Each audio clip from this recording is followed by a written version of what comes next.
All right. So today we are going to be talking about the nail structure, disorders, and diseases. Okay. Um, this is a very, very long chapter, detailed chapter. And when I teach this chapter, um,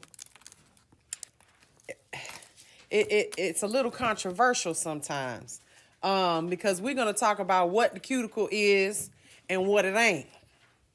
Okay? We're going to talk about where it is and where it ain't. Hello. Let the church say amen. And, sometimes people get a little upset when we start talking about this particular subject. Okay? So let's just dive right in. Okay? Them be the ones out there clipping all that skin. Yeah, clipping all that skin, doing all that, these Russian manicures. They forgot they lived in the United States. It's where we live. This is not legal to do. Okay? So, and when I say it's not legal, we talking about nails here. And there's no nail police or nothing like that that's going to show up and take you to jail unless it's me. State board. We'll just say it's a state board or the judge that you're going to be sitting in front of when they sue you.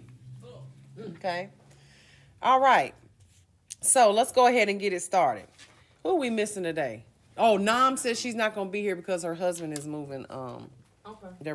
He's doing a job in Virginia or something like that.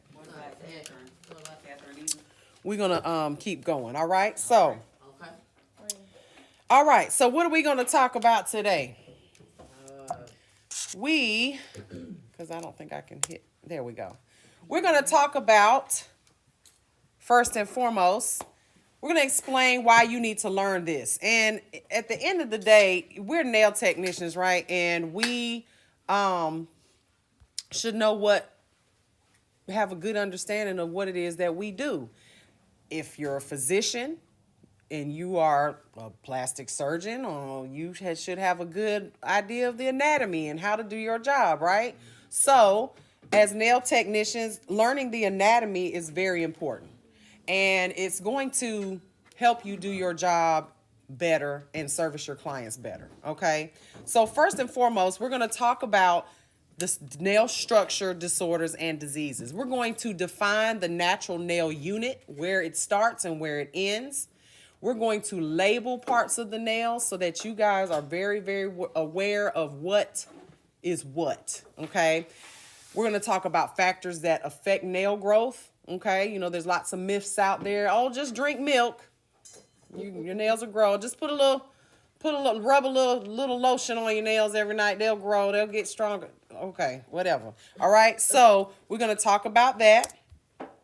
We're going to talk about unhealthy nail conditions, all right? And we're also going to talk about what is our scope of practice for our license when it comes to the nail structure, disorders, and diseases, okay? Because there's some things that you are not allowed to do as nail technicians. And this is where it's going to get a little, like I said, upset a few folks because they're doing a lot of things they ain't supposed to do. So, let's jump into it. Why should you learn about the nail structure? Why do you think it's important for you to learn? So you don't mess it up? Okay. Well, understanding the structure and growth of natural nails allows you to do your job in an expert way, strengthen and beautify nails. Okay. So you may also, offer guidance to your clients and be able to not necessarily diagnose, because we don't diagnose, right? But we can recognize and refer when things aren't necessarily normal, okay? So, it's also important to know the difference between the nail cuticle and the eponychium before you perform nail services. This is very, very important, okay? Because we are always pushing back the cuticle. And a lot of times, you may have a client who is used to getting their nails clipped all around that skin all around that, and you need to understand that that's living tissue and that should not be done, and the reasons why it should not be done. Okay, we're gonna talk about that today. Also, understanding the structure and the growth cycles of the nail, will prepare you for more advanced nail services at the end of the day. Okay, so let's talk about what the natural nail unit is. For those that are in the live, this is a very, very, very good chapter for you to be able to view with us. Okay, as far as my slides are concerned. Okay, so what is the natural nail unit? Anybody know what is the natural nail? Where does it actually, like for instance, our arm starts from the shoulder all the way to the fingertips, right? The whole arm. What is the actual natural nail unit? Where does it start and where does it end? It's the like the proximal, no, the distal distal phalanx, right? Okay. Yeah, so it actually starts from the first knuckle. Yeah. And it ends at the fingertip, the free edge. Okay, so that is the natural nail unit. All right, now it is composed of several parts. All right, and we're going to talk about each and every one of these parts in detail. All right, but the natural nail unit is made up of the several major parts, including the nail bed, the matrix, the nail plate, the cuticle, eponychium, and you guys need to know how to say these words, because if you can't say them, you can't spell them. If you can't spell them, you can't recognize them on that state board test. At the end of the day, you guys are not going to be walking around saying this to your clients. Oh, your eponychium looks a little dry, or your hyponychium is, you will know these parts, but for state board purposes, that's why it's so important to know the names. So the hyponychium, some specialized ligaments, as well as the nail folds, okay? So all of those parts of the finger from the tip of the first knuckle are referred to as the natural nail unit. The first knuckle, not this very first one, okay? That is what we should be experts in at the end of the day, okay? That is what we should be experts in. Now, what is the natural nail unit plate usually referred to? Anybody ever heard the term onyx? Onyx. So the onyx is comprised mostly of a protein called keratin. What else is made of keratin? Hair. Your hair. We've got keratin in our skin. So hair, skin, and nails, whenever you guys see the vitamin, because I take a hair, skin, nail vitamin every day. And it's going to have keratin and things of that nature, that protein in it, okay? So when you hear words that start with O-N-Y, then you will be able to recognize, especially when we're talking about medical terms, that these terms are related to the nail disorders, nail parts of the nail, okay? So a normal healthy nail has certain attributes. Anybody know what a normal healthy nail attribute would be? What makes up a normal healthy nail? The color. Right, so you're going to be looking for a color, right? A certain color. And when we say a certain color, we're not talking about, okay, well, she's white, her nail is pink, and if she's black, her nail is brown or whatever. That's not what most people's nails, if you look at them, no matter what your race is, they have a nice, healthy pink color to them, okay? So you'll also find that the nail is firm and flexible, okay? Generally flexible in the sense that it's not going to crack and break if you, like glass, if you bump it against something. It's got a little give to it. So when we see clients that have those attributes are not there, you can assess that they probably have something going on with their health, okay? So when I was a medic and I was working on the ambulance, one of the first things that we would do when we would walk up to a client is a patient is, you'd greet them. Hey, how you doing? What's going on, Miss Jones? And I grab your hand, to see if you're warm, if you've got, maybe pinch. What we do is we would just kind of squeeze their finger to kind of see, because if you look at your finger and you press it, you'll see that it goes white, right? And that's called blanching. And then when you release, the blood flow comes back into it, turns pink again. Well, what if a patient you do that and it don't turn back pink very fast. They got some circulatory. They got some circulatory issues, right? So you can usually assess that maybe they are having blood flow problems or their blood pressure is maybe low, right? So you can look at someone's hair, skin, and nails a lot of times and tell if they are healthy, okay? So, or if they have health problems. I mean, we talked about this, taking blood pressure medication, make your hair, thin and fall out. So if you got blood pressure medicine you're taking, then you probably got blood pressure issues, so health problems, right? So with that being said, being able to look at someone's nails and identify whether or not they are healthy or not is part of your job, because we are not allowed to work on any nails that are not normal, healthy nails, okay? We've got that sign back there in the back, and that's a state board rule that's got to be posted. And the very thing that it says is all services are performed on healthy, intact nails. If you are working on unhealthy, unintact nails, then you are working out of your scope of practice, okay? So they should also be free from spots or any, brown, dark spots. And sometimes things are caused from traumas, right? So I may have an injury where I bumped my finger somewhere and I've got a little bruise there that never went away, right? Sometimes, especially on African American women, you'll see a dark line down the nail, and there's some of that stuff is normal for them, right? But some of it is not normal, and we'll talk about those today as well. All right, so let's break down the structure of a nail. So I gave you guys this handout here, okay? And it's in black and white, and I wish I had a color printer. I will be getting one. That's on my list of things for my birthday. I want a color printer for my birthday for my students. But when you look at this, we're going to break this down, okay? Each one of these parts.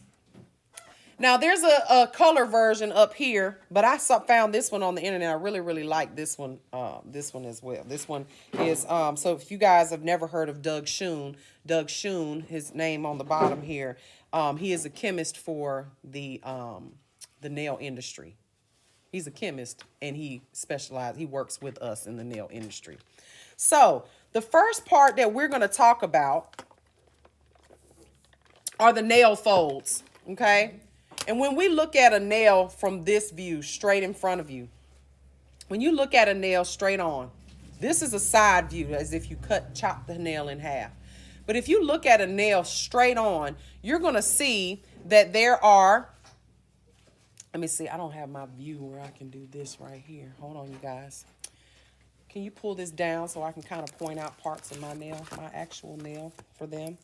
So when you, no, just flip it down. Yeah, just flip it down.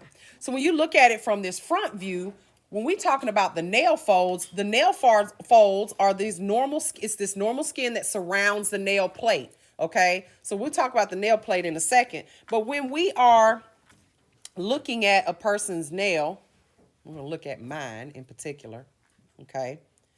The nail folds start from this side, and it's a U shape that goes all the way around, okay? So think about this. How does this skin, what does this skin do? It just stop there? When you hear nail fold, think about it like it just literally like folding over a blanket, and you've got that fold in it, right? So that skin, it actually can be unfolded, okay? And when you unfold it, that can be a problem. And a lot of you guys are doing that when you're doing these Russian manicures. You are unfolding the nail fold, and you are exposing all of the live tissue that is underneath there. And we're going to talk about that live tissue underneath there. But I want you guys to, in particular, pay attention to the skin around here. This is all considered the nail folds. Now, there's two different parts to this, all right? So you've got the U shape, which is the nail fold, and then we have what's known as the nail groove, right? So this part here, this line, the actual line, it's like the ditch. I like to say it's like a ditch, right? So you got the nail plate here, and then this little line right here is the nail groove where the folded under. So the nail groove is a part of the nail folds, all right? But then you also have what's called the lateral nail folds and the proximal nail folds. Now let's talk about that, okay? Because now we're going to talk about medical terms. Medical terms. And this is my favorite subject when we talk. I love, because I was in the medical field, so medical terminology is kind of my thing. So what does lateral mean? Lateral. That means they're side by side, right? Parallel, the word parallel, okay? They run together. They don't go across, they run together. So when you look at my nail here, when we say nail folds, the lateral nail folds are the two on the side, the two folds. So if you break up that U into two sections, you got identical folds on the side here, lateral, parallel to each other. Those lateral nail folds are also known as the side walls, okay? So you need your side walls, and when you look at my nail here, the side wall comes straight out. Y'all know I got some gel-X on my nails that I cut off. So the side, this lateral nail fold, that's this skin right here. This skin here. The groove, this is the nail groove deep down in that ditch. But the side walls are this that grows out here, okay? The nail part, the part of the nail that grows out. So this right here, the lateral nail folds, is also known as the sidewall, okay? Now, that skin that flaps over the nail. Now let's talk about, because what's this part right here? Well, some would say it's the cuticle.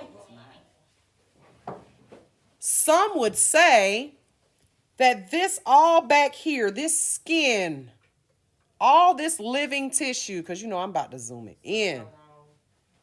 Some would say that this skin right here is cuticle, and that because we have cuticle nippers and things of that nature, that this is okay to cut. No. Tis not. Tis living tissue, right? If you cut that, would you bleed? You could. You definitely could, all right? And we're going to talk about the reasons why when some people cut it, they don't bleed, versus when some people cut it, they do, okay? So the proximal nail fold is this entire flap of skin that covers the matrix, okay? So we haven't gotten to what the matrix is, but the proximal nail fold, what does proximal mean? Close, right. So you hear the word, you might say, what's your proximity to me? How close are you? Your proximity is, you way too close, right? You get back up, right? Give me 50 feet, right? Right? So your proximal nail fold, if we look at this finger right here, this is the part that's closest to me. Okay, so the proximal nail fold is closest to you, your body. Distal, what does that word mean? Away, right? Mm-hmm. So there's a part of our nail known as the distal phalanx, which means the finger bone, but it is the part that is furthest away from you. So what would you call that if you said, call it in layman's terms? The finger bone, the fingertip bone. It's the one that's all the way at the tip, the furthest away from your body, the distal phalanx. Okay, so when we look at this diagram up here, distal phalanx, it's all the way at the tip of the nail. So you got your distal and your proximal. So the proximal nail fold, looking at this chart here, is right here, right there. So if you look at the proximal nail fold, that tissue flaps over like a folded towel, right? Underneath, and it is protecting a lot of things. Okay? A lot of things. If you look at this diagram, there's a matrix epinicular tissue, all of this stuff we're going to talk about in a second. But that tissue is very important that you have it. You need it. And your nail tech cuts it sometimes. And that is not okay. And she's cutting it, or he's cutting it, because they think it's what? The cuticle. Now, we're going to talk about what the cuticle is and what it ain't today. Okay? So that proximal nail fold, 'tis not the cuticle. Okay? It actually is protecting tissue underneath that makes the cuticle. All right? So let's talk about it. Let's keep talking about it. So the upper part of the proximal nail fold is covered with skin called the stratum corneum. We talked about skin last week. Okay? Stratum corneum. What does that skin look like? Corny, kind of corneum, right? So it looks, if you look at it really, really close, if you may even be able to see it on my skin here, it looks a little, well, it look a little wrinkled. That's what it looks like. Look a little wrinkled, but it looks kind of like, corn cobs, right? The corn on the cob, right? It's a little wrinkled. Look, you can tell a woman's age by their hands, honey. My mom used to always say. All right, so. So this is so the stratum corneum, which is typical of other parts of the body. We got stratum corneum all over our body, right? But in the area where the skin meets the nail plate, there is a part of it that looks different. Okay? When you got that nail fold, right? When we look at it, let's look at mine. Let's look at it. So right here, you see right there where my fold starts to look a little dry. That's still skin, isn't it? Is it dead or is it alive? It's alive. It's not dead. It's just dry. So what is this skin known as? The keratinized proximal nail tissue. So when you look at this diagram up here, it looks a little gray right there. I wish they didn't cover it up with this big ass dot. But it looks a little gray because it usually is a little gray, like a little dry. Just because something is dry does not make it dead. Okay? I got dry skin. Am I going to take a razor and cut it off and just shave it off? I mean, I've seen that. Yeah, that they're shaving that skin off their face, and I mean, go for it. I guess I don't know. I'm gonna let a doctor do that. I ain't letting nobody take a razor to the skin on my face, because what happens is, what did we talk about in the pedicuring chapter? What did we talk about? Cutting off skin. It comes back, it gets harder, grows back harder. So the reason why you have hard, dry cuticles is because your nail tech keeps cutting your hard, dry cuticles. It just keeps, and I'm saying cuticle because that's what they are thinking it is. The client is going to say, "Oh, my cuticles are so dry." All cuticle is dry because cuticle is dead and it's living on the nail plate. We're going to get to that in a second. But your proximal nail fold, that keratinized dry skin on that's attached to it, you don't know where it ends and where it begins. So when you are cutting and hacking away at this living tissue, how do you know where to stop? You don't. As a matter of fact, physicians, one of the physicians that I work with, Dr. Fine, she's a podiatrist here in Augusta. One of my ANTs went to work for her. So when she did, she had to do a pedicure on the doctor. Imagine how nervous she was. So she's doing the pedicure on Dr. Fine, and she starts to push back the cuticle. She starts to take the cuticle pusher, right, on Dr. Fine, and she starts doing this, and Dr. Fine says, "Wait, I know you have to do it. I know that you learned to do this because you have to do it so that your polish will stick and all that stuff. But please don't do it to me." And she was like, "Well, why not?" And Dr. Fine told her, she said, "It's just not good for you. You're opening up, you're lifting the proximal nail fold, and now you're exposing my feet, my toes to all types of germs and infection. You know, the woman sees jacked up feet all day long. And what nail techs have done to cause a person to have some type of infection, fungus disorder to their feet. So she actually had no polish on her toes. Just a podiatrist. No polish on her toes. Her toes were healthy, pretty, nice, and, shaped nicely and healthy. And she said, just skip that part. Don't push nothing. My cuticle, I'll swath it off when I bathe and all that stuff, which you absolutely can do. You absolutely can do this, right? So what ends up happening when you push this back, you got to be gentle, right? So I'm taking look here. I'm taking this pusher. You see all that dry skin? Mm-hmm. You see that? Mm-hmm. So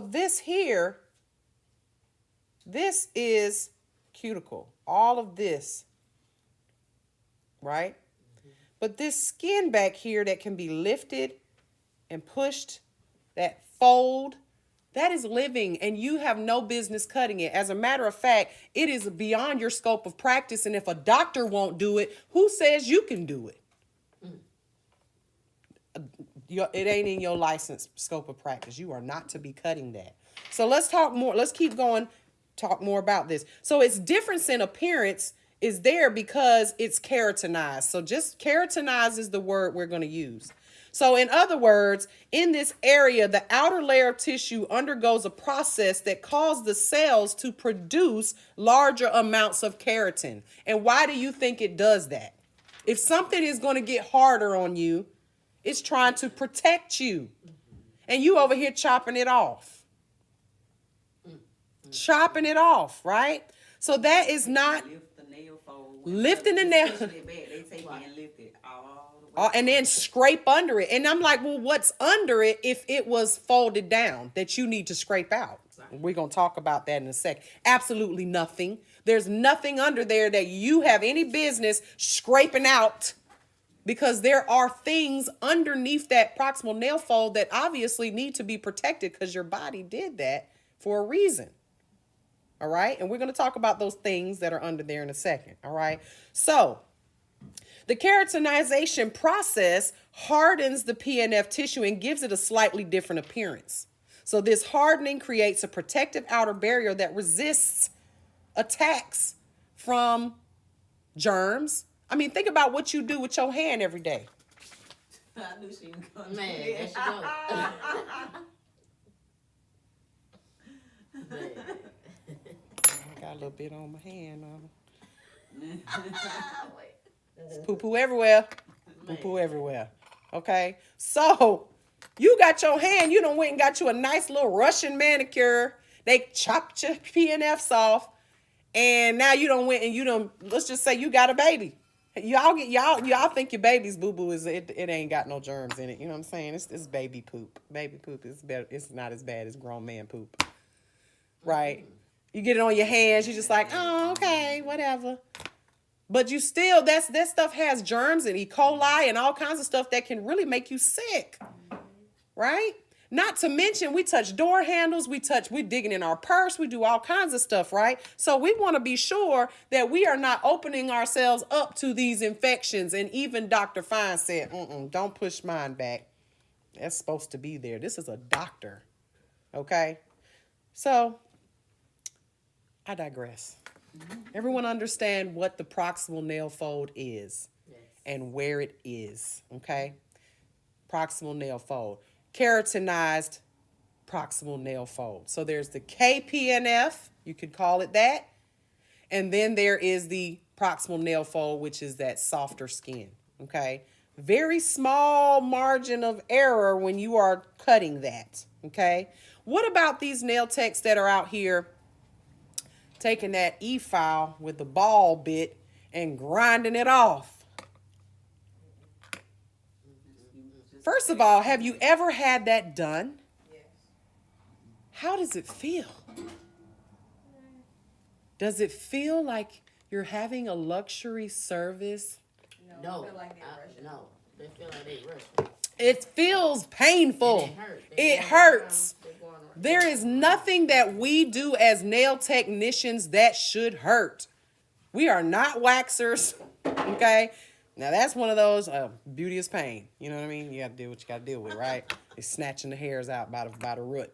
But in our industry, there's nothing that we are doing that should cause pain. And we are literally taking a metal bit, and grinding the skin off. That is not within your scope of practice. I don't care what TikTok told you. Okay? Just for full this is a Georgia State licensed in school. I'm not just sitting on here talking to y'all for my health. Okay? So, not to be done. I don't care what you do it with. All right? Those ball bits are jewelry bits. They're meant to make holes in nails so that you can put an earring in it. Okay? A ring or whatever, or put a whatever you're going to put in it. All right? So let's keep moving. What's the next thing we're going to talk about here? The nail plate. The nail plate is exactly what it sounds like. It's that hard thing that sits on top of your nail. Now, what is it made of? What did we say nails were made of? Keratin, right? So it's a hardened keratin plate that sits on top of the nail bed. All right. So this is what I like to help you guys remember the nail plate versus the nail bed. The nail plate is like you got the nail bed, right? It's underneath. Well, what do we have on top of our bed? White ones, right? You better white sheets, right? So the nail plate is made up of keratinized sheets. How many though? About 50 or less. 50 or less. And when we have less, then we tend to have what's known as thin nails. Everyone's like, oh, my nails are thin. Naturally, like not before you've gone to get your nails done and all that stuff, right? You just got thin nails. This is the most visible and functional part of the nail unit, okay? What do we use our nails for? Picking our nose, scratching ourselves. If you didn't have, I'm just saying that what people be doing. Look, supposed to be doing with some. In our case, as nail techs, we want them to look a certain way for beauty purposes, right? Mm-hmm. But it is what we use. Try peeling a sticker off the side of this like I was yesterday without a nail, free edge. Try scratching your head without no nail plate.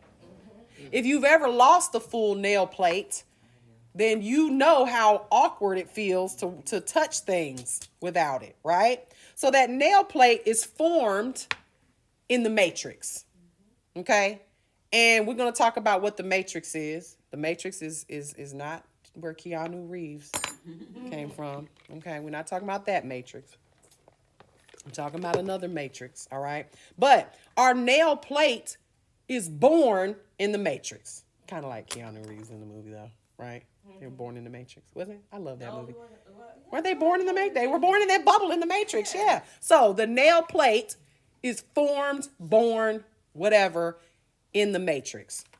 We'll get to the matrix in a second. But its sole job in the matrix is to create nail plate cells, okay? So there's also something known as the free edge. So now you guys are professionals. We don't say, oh, the tip of my nail. No, it has a name and it's called the free edge. All right. So the free edge is part of the nail that extends over the tip. So in my case here, this is the free edge. This is the part of the nail that grows away out from the nail plate that extends past the nail tip. Okay. So you have these also on your fingers and your toes.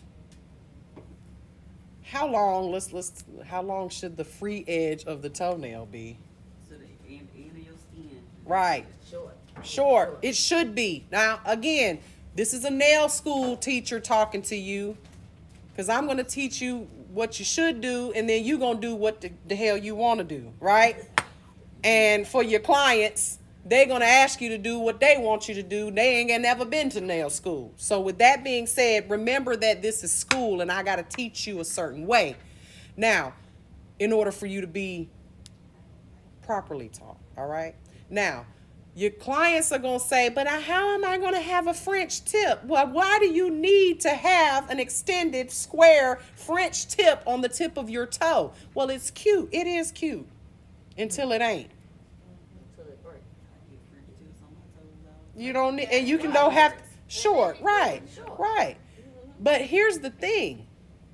It's not about, it's more about how you're going to function and maneuver with that extended free edge in your shoes. That's the problem.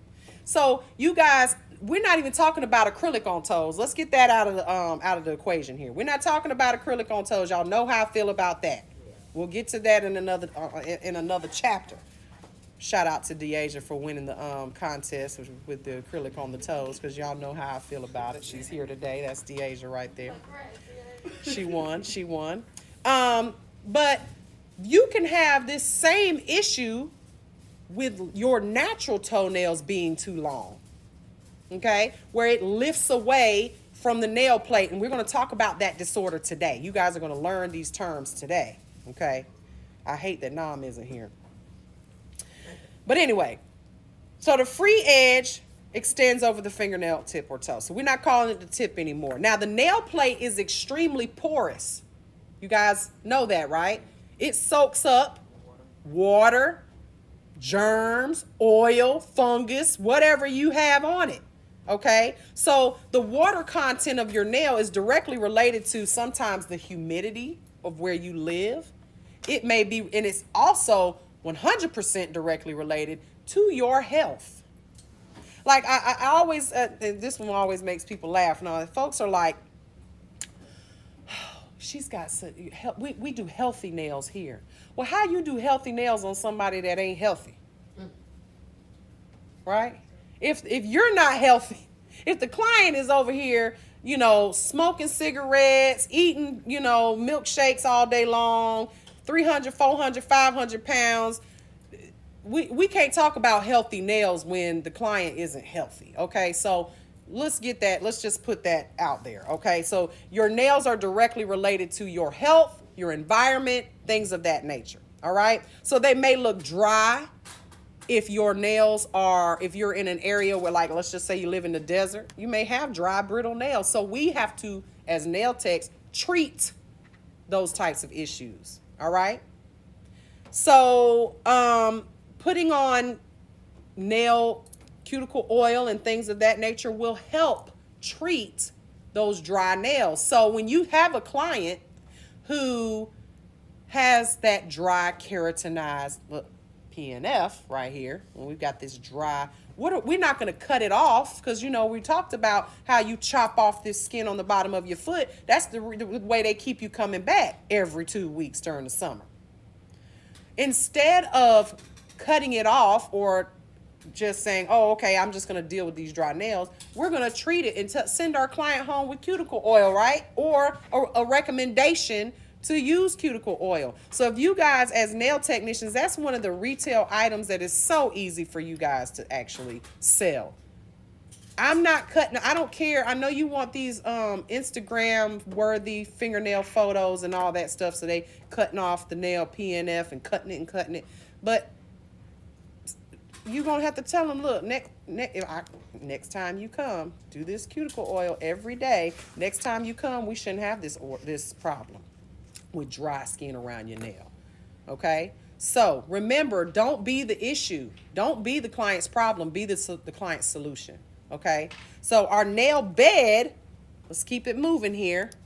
Our nail bed is underneath the nail plate. And what is in the nail bed? Blood, nerves. Everything. Okay? Because we talked about the skin last week, right? Talked about the skin last week. So the nail bed is a portion of living skin that supports the nail plate. supports it. And it helps it grow towards the free edge. Okay? So this is what I want you guys to really pay attention to when you look at this other picture that we have here. This other picture here. I want to pull this up on because this is not on my slides. I pulled this up off the internet today. Okay? So you've got your nail bed. Okay? So this is our nail plate here, right? This white part. Underneath here, right underneath here is the nail bed, right? But that's this white part right here. Right here, this black part right here, what I want you guys to see is there's a part in between the nail bed and the nail plate. And what does that very thin layer, it's a one-celled layer of tissue. That's known as the bed epithelium. Okay? What does it do? Well, think about it. Let's think about it. You got my hands here together, like stuck together. One's the nail plate and one is the nail bed. Well, if I just start growing, it might get stuck there, right? So the bed epithelium is it's kind of like putting grease in between it so that it can think of it as these little round cells, and they're like wheels, like on an escalator, to help that nail plate slide up the nail bed as it grows. Okay? So you got something in between, sandwiched in between, right? Grows up, helps it grow up. Just like this. So you got nail plate, nail bed, and in between there's a little row of wheels that helps that grow. All right? So the bed epithelium helps guide the nail plate along the nail bed as it grows. And as a professional, you need to understand the difference and use proper names on the nail plate. That's why you need to know this stuff, and for your state board. Okay? So, because you ain't going to be calling it, probably never use the word bed epithelium ever again after you graduate. Okay? So, when we use these terms, for example, you're going to say you apply nail polish to the nail plate, not the nail bed. Okay? Just in general. Now, let's talk about the matrix. The matrix, remember I told you guys, it's down here, it's deep. If you think about, look at this actual finger, if you look at the slide I have here, the matrix, it's way up underneath where the fold is. It's kind of back here, right? So it's inside the nail, that split section, but the matrix is the area where the nail plate cells are formed and extends from under the nail fold to the base of the nail plate. Okay, so extends from under the nail fold to the base of the nail plate. All right, all the way up. So that area contains nerves, lymph nodes, blood vessels, all of that good stuff. And as long as it is nourished and kept in healthy condition, the matrix will continue to grow new nail plate cells. All right, so let's talk about that real quick. Let's look at my finger here. If you are taking an e-file, let me just show y'all something real quick. If you're taking an e-file and you're taking a bit, say one like this, and you're digging up underneath here, digging and digging and digging until you push that all the way back. Now, because I see it all the time on these videos, that you can't even see the tip of the bit. It's so far back here and scraping and scraping and scraping. What do you think will happen if you dig down far enough into the matrix? No nail for you, honey. No nail. If you damage the matrix, anybody ever seen anyone who maybe they damaged their matrix from the top? Maybe they hit it with a hammer or something like that? Caught in a car door, and I had to actually open the door to release my finger. Oh my God. I had acrylic nails on it. Oh my God. Me too. I did. And I think that my matrix was definitely damaged because even now this nail grows Funny. significantly slower than Right. all the rest of my Right. fingers. Well, take a look at this one here. I did the same thing. Look at my sidewall right there. Yeah. No, there's no sidewall on this No nail. fold. No, it does. The groove is gone. The Yeah. groove is Yeah. gone. Groove is gone away. It's I- gone. I, There's thought no, mine had- huh? I thought my nail had. My whole- like I It's had- gone. It turned into like, it looked like black sand. And Ooh. when the sand started falling off, Ooh. that was what like all the cells died. Right. So it wasn't a plate anymore. Right. It was just looked like black sand. And when it all came off, there was absolutely no nail. At and all. I had to wait for it to grow back. Wow. I'm talking 6 months or so before I ever had Wow. a piece of a nail. Wow. But think about what happened. You lucky that your nail grew back. Right, 'cause I So thought it you was- definitely did not damage the matrix beyond repair. Yeah. Definitely It wasn't did all not. that. It was like 6 months and I still ain't had nothing but like a little nub back there. Right. But at- what if you look, had the damaged nail- it? At the nail salon, they kept telling me to put an acrylic nail on it. Oh, no. afterwards. Oh, It no. had happened a week before. Oh, I no. had acrylic nails on. No, no, no, So no. I went and got my other nails done and said, just don't do this one. Right. 9-finger discount. Just don't do it because Bet you they charge you the same price for, yeah, they ain't gonna give you no discount. Every time they try to tell me we could put a nail on it and it's fine. It's black sand there. What do you mean it's fine to put a nail on? Black sand. It looked like black sand. So in the matrix, okay, there's a part of the matrix that we can actually see. Okay, so this is why you need to understand that when you're digging, oh, they're like, oh, well, I ain't going that far. The matrix is way back there. No. There's a part of the matrix that you can actually see. And what is that part called? Anyone know? That is called the lanula. All right. So when we look at your nail, you look at your nail. Let's see if I can find, because I got a little lanula right here. See that little white part? Looks like a half moon. That is the actual visible part of your matrix. Okay. And the reason you can see it, okay, because the matrix kind of looks like, y'all know when you're making chicken, cleaning the chicken, and you look at the chicken bone, there's just like this shiny part that looks kind of pretty, like rainbow-esque. That's a ligament, you know, the gristle. The gristle. Kind you can just chew on forever and ever, right? That's kind of what the matrix looks like as it grows out. And the reason it looks lighter like that is because it's reflecting in the light. Okay, you can see it, that it's underneath there. Okay, so that lanula, it's a whitish half moon shape underneath the base of the nail plate. Some people's is more apparent, whether you can see it or not, because I know some of y'all on TikTok right now looking at your nails going, ooh, I can see mine. Look, I see mine. There goes mine. It's right there. There it is right there. Oh, I don't have one on this nail. Look at mine on here. Ooh, that's a big one. Got a big old lanula on that one, right? And remember in the history of nails, when we did our chapter in the history of nails, remember they used to adorn the lanula by polishing it white. And then in the early 50s. And then in the 70s, they started polishing the whole nail and taking the moon out, like a negative space, right? So the moon, that moon shape, you know, they saw what they had, kind of worked with what they had right there, right? But just remember that some people's are visible and some people's are not.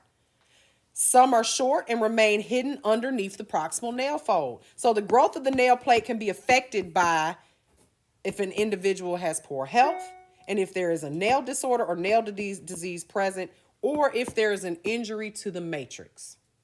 If you injure that matrix, you may never grow a nail back. Okay? So let's just be careful shoving stuff back there where it ain't got no business being. But now I feel sorry for all them people that got caught up by the mob.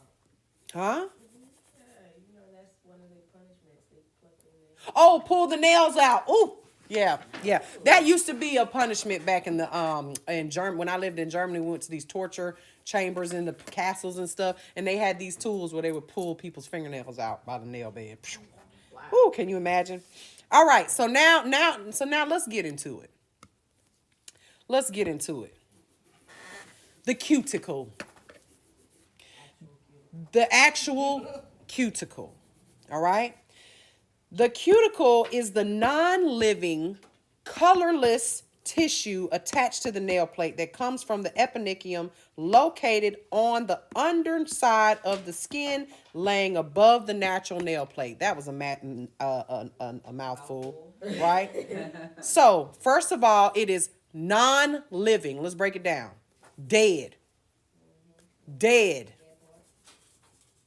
So, when you hear these terms, cuticle nipper, at the end of the day, people are using it incorrectly. They're taking their cuticle nippers or their scissors and things of that nature, whatever they've got, because I've seen all kinds of stuff. Let's look at it. They're taking their cuticle nipper here, and they're cutting all of this. But is that proper? When we talk about living tissue, I just told you the PNF is alive. And you as a nail tech don't know where to start and where to stop. That's why sometimes when they cut you and you bleed. Because that's not what cuticle nippers are for. Okay? Cuticle nippers are for one of two things. Hangnails, because you can grab a hangnail and say, okay, I'm going to grab this. Thank you, baby. He's so sweet. I'm going to grab this little piece of skin and nip it before it becomes a problem, right? But cuticle nippers are meant to help you if it's on the nail plate here, right? And it's just hanging there. You can grab that and cut it off. The dead, white, non-living tissue, okay? Now, the next thing it says is colorless. So it's not going to be pink. It's not going to look like flesh. It's not going to be any of that. It'll be colorless and dry and kind of white. And it's attached to the nail plate. So where did we say the nail plate was? This is the nail plate.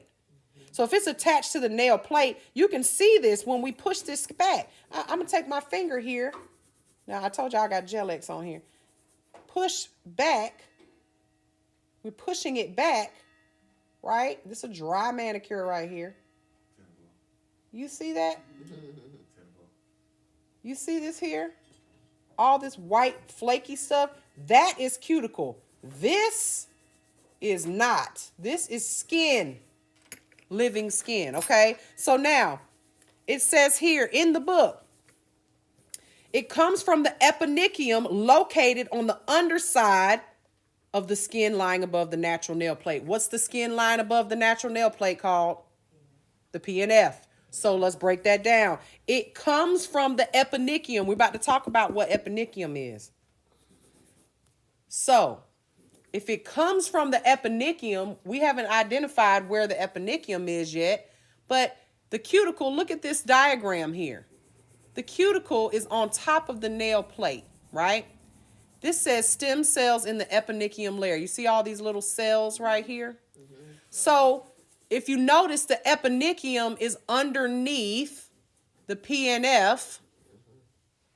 The cuticle is outside the skin of the PNF, outside on the nail plate. Okay, so let me give you a little example of something that'll help you remember. So the eponychium is like a vampire. So vampires used to be alive, didn't they? Right. So let's just think about what vampires, they die in the sun, don't they? They will just poof, disappear, right? So you've got an eponychium, aka a vampire, living up under the PNF and under all this darkness in the ground. Don't they go in a coffin and sleep and all that, right? The eponychium is the vampire. Well, it decides, okay, I'm going to go out. I'm going to creep out. It's nighttime. And then all of a sudden the sun comes up. And then it just, poof, dies.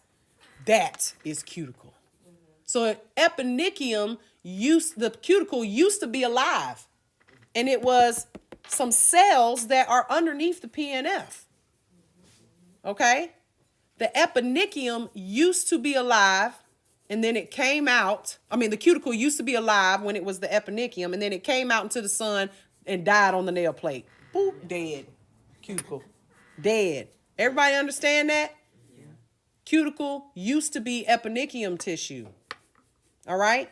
And so that becomes strongly adhered to the nail plate when we leave it alone, right? It just lays there and it just stuck there. And sometimes we get hangnails because that tissue, it's sitting there on the nail plate minding its own business, and then we push something up against it. Maybe you dig in your purse, you dug in your purse, and you pushed your cuticle all the way back to the eponychium, and now it's attached because it gets attached to that PNF, keratinized PNF tissue sometimes, because it's been minding its own business, just laying there chilling, and then all of a sudden it gets snagged by something, and now you've got a hangnail.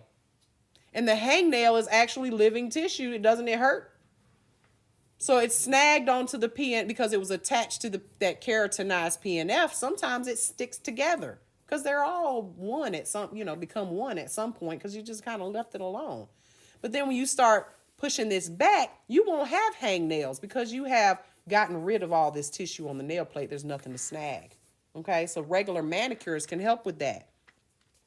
Now, the cuticle forms an important seal between the PNF and the nail plate, preventing infectious organisms from getting underneath the skin to infect the matrix or the bone. Look at how close that this matrix is to the bone. This is the bone.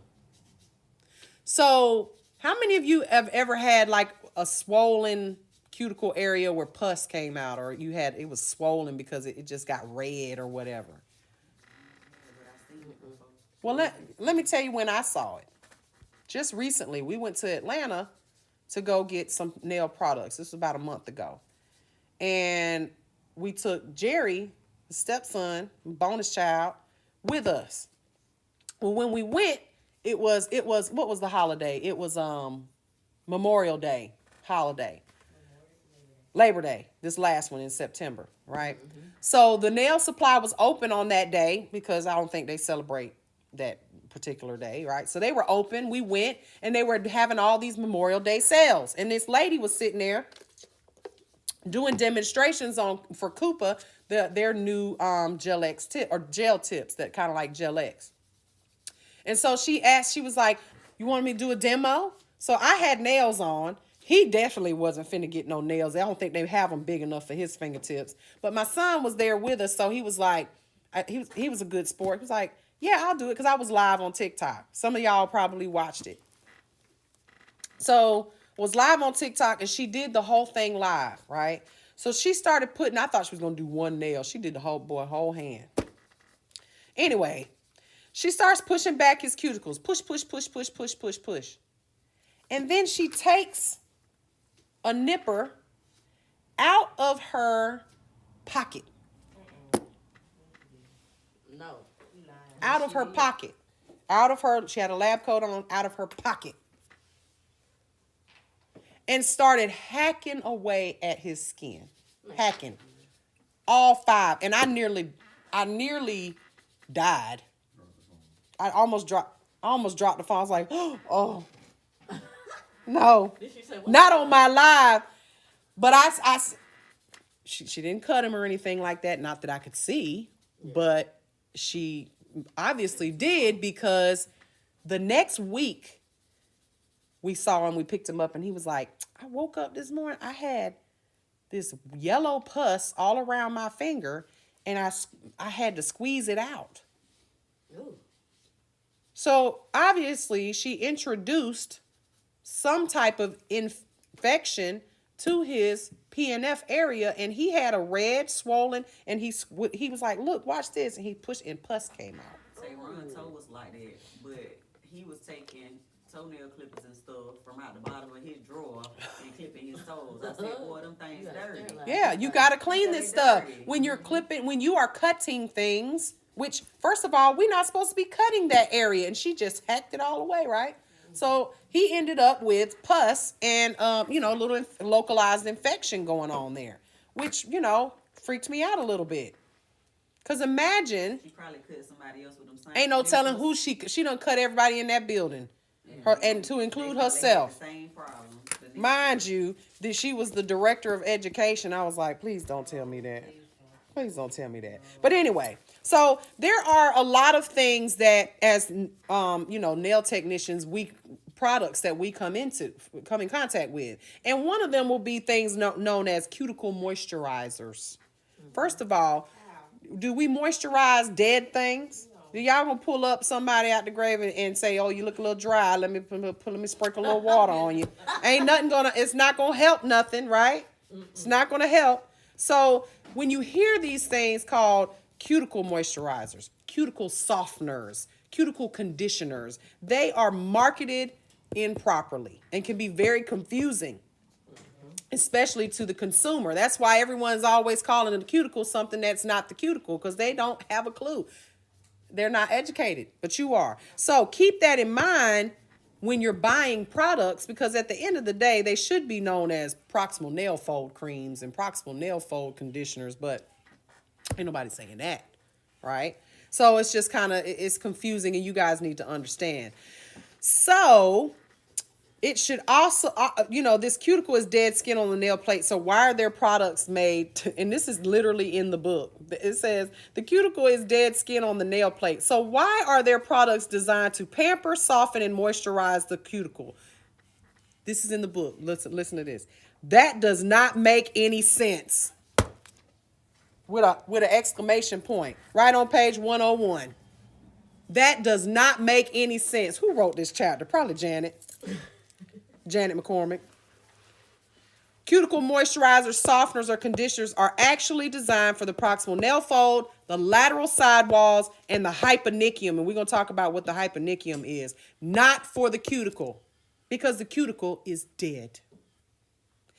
Cuticle removers are professional products that, when carefully applied to the nail plate, are going to help you to easily remove or speed the removal of that stubborn, dry, dead cuticle on the nail plate. So misunderstanding about the correct names of the parts of the nail cause a great deal of confusion. So learn the proper terms and use them correctly.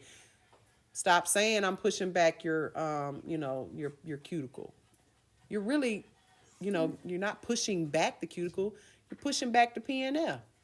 You can say you're removing the cuticle off the nail plate, right? And if you start using these terms properly, then then your clients will too. And they'll stop saying, "Oh, well, she cut my cuticle." No, she didn't. She did not cut your cuticle. She cut your cuticle and your live living tissue, right? Again, this is nail school, okay? I know, because I've called out a few nail technicians on this. And when you are out here on this thing called social media, which is very powerful, it's a very powerful tool. When you're on here teaching people incorrectly, now I got to go back and I got to reteach you. I got to argue with your mama. Don't argue with me. I know what I'm talking about. And so I hate to see it. I mean, it's very disheartening when you see nail techs that are, first of all, ain't been in nobody's school, or maybe they went to a school in Florida. Florida nail techs cannot argue with me. I say this all the time. You can get mad if you want to.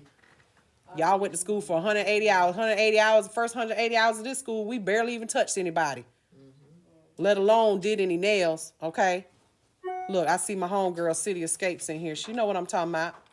She from Florida. She laughing. Can't argue with me. Argue with the Department of Education. Can't argue with me. So, with that being said, I hate to see folks grinding away at the PNF with a ball bit. I mean, there's a lady on here who literally reposted a video of her watching me teach from her phone and got 100,000 views. And when I read the comments, I was sick to my stomach. He told me, he was like, "Stop, just stop." Because I was, he was like, "Just stop. You're stressing yourself out." Because you can't tell these kitchen nail techs nothing. You can't tell them nothing. They be like, "Well, the ball bit isn't meant for the nail plate. It's meant for the cuticle."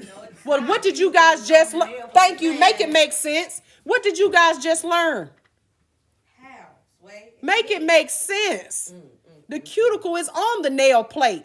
So if it is not to be used, well, it's not meant for the nail plate. Because I was saying, well, you're taking a round ball bit and doing that on the nail plate. What are you doing to the nail plate? You are digging a ditch. You are digging a hole in that nail plate, and you wonder why you got these lines running around here. So then well, I use it on the cuticle, not the nail plate. Well, Man, listen. where She is don't the know cuticle where- located? She don't know where it's The cuticle located. is that, honey. It's on the And it's on the nail plate. It's not on the top of the skin, which is known as the Right. keratinized PNF, which you need to leave the hell alone. Right. Her. It's definitely not the eponychium, which is underneath, and it's living. And you start to scraping it. Don't get me started. Y'all gonna have my blood pressure up, Lord Jesus. All right. Ooh. All right. Let me take a breather.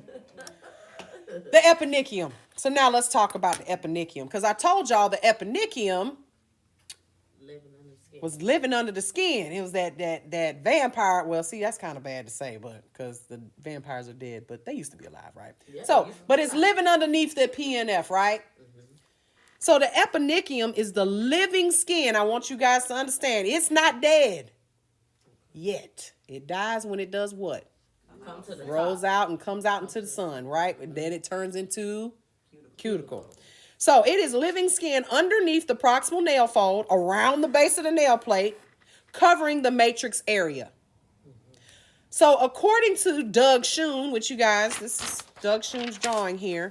According to Doug Schoon, the eponychium is a thin section of tissue found on the bottom side of the proximal nail fold. It was discovered to be surprisingly thin. Okay, and it consists of only one layer of cells. One. So when you look at that cuticle, it literally was one layer of cells, very thin. So it's not necessary. All this hacking and cutting, what does that tell you? One layer of cells versus all this skin that's around the nail plate. Y'all cutting the wrong thing. That is not what you should be cutting, all right? So the eponychium extends from the front edge of the proximal nail fold and stops at the nail matrix. So right here on this picture, it starts right here at the front edge of the proximal nail fold, and then it goes all the way back to the matrix. That is the eponychium. And some of those nail techs taking them E-files and digging all up under there, scraping out live tissue, scraping it out. And it's a wonder you don't bleed, right? But it's one layer of tissue, one single layer, all right? So the proximal nail fold is the section of skin covering the eponychium. This flap of skin covers the nail matrix and the nail plate. So it's often mistaken right here, page 101. The eponychium is often mistaken as the cuticle. They are not the same. Verbatim. The cuticle is dead and adhered to the nail plate. The eponychium is the underside of the proximal nail fold, and it is living tissue that makes the cuticle, right? Because you got to think about your hair. It's not living either, right? Because we can cut it and not bleed. We cut it and we don't feel it because it's dead. But there's something in the root that helps that pushes that hair out, right? And there's keratin and all that stuff that is tissue proteins that make that hair grow, right? Same thing with the cuticle. It's dead. You can cut it, but the eponychium, So the cuticle becomes eponychium, which is found on the underside of the PNF, where it completely detaches from the eponychium. So that's why you can easily scrape it off, all right? But sometimes it becomes strongly adhered, right? And we know that, and that's why we use cuticle removers, okay? So if it is pulled free to form a seal between the natural nail plate and the proximal nail fold. So how can you tell when you are cutting cuticle, eponychium, or PNF? There's three simple questions that you can ask yourself right here. Okay. Is the tissue adhering directly to the nail plate but easily removed with gentle scraping? If the answer is yes, then it's what? Cuticle. The next question you can ask yourself, is the tissue very thin and colorless but easily visible under close inspection? You can see it. Look, you can see it. It's not like it's not visible. So when I zoom in on my finger here, you can see it. That's cuticle. All of that is cuticle. That white crusty stuff. All right? But this, if I pull this back enough, is live tissue. That cuticle will come off. It'll come off. It's all dry because I ain't done a wet, but if I scrape it enough, it'll come off, right? So, the next question is the tissue non-living and not directly attached to living skin? If it is, then it's cuticle. But now, if you answered yes to any of those questions, it's cuticle. But ask yourself this. Does the tissue cover the nail plate and the nail matrix except the lanula? And if you cut deep enough into this tissue, will it bleed? Because this was an argument that I had with another nail tech. She was like, well, I know when to stop cutting. Really? You do? Well, the doctors don't. A doctor doesn't. Physicians don't even mess with that. They're not cut. There's no reason to cut it, ever. Ever. So, if you answer yes to any of those questions, the tissue is called the proximal nail fold. So, nail technicians, and this is what I want you guys, this is what is so important. Nail technicians can gently push back the PNF, but are, what is that word right there on page 102? Prohibited. Prohibited. From cutting. Not, I know when to cut. I know where to cut. I know how far to cut. I'm trained. I've been doing this. It says prohibited from cutting or trimming any living tissue, which includes the PNF. And even if that skin appears to be dry or hardened, it is a part of the living PNF, even if it's dry. So cutting any part of the PNF or other living skin is outside of your scope of practice and nail technology and not allowed under any conditions or circumstances. Last sentence. What does it say? Please read it, Aaliyah. Nobody, not even a doctor or a client, can give a nail technician permission to cut living skin. Nobody.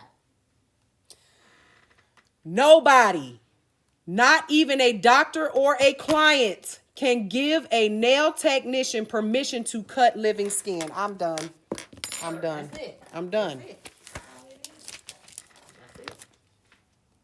Right there. Nobody. Nobody, baby. Okay. Period. Period. All right? Does everybody understand that? Nobody. Not you, Brittany, not you, Kimberly, not you, Tisha, not you, Taquasia, not even Daddy Goat. None of y'all can cut living tissue. Okay? So now let's move on. I'm going to back up off of that for a second. Talking about it's for the cuticle, not the nail plate. Okay, girl. Okay, argue with your mama. I ain't nobody's mama. I'm just a bonus mom. Argue with your mama. Now let's talk about this thing called the hyponychium. Hyponychium. What does the word hypo mean? Versus hyper. Below. Hypotension means low blood pressure, hypertension. So what do you think the hyponychium is? Or where is it? Is it located on top of something or underneath something?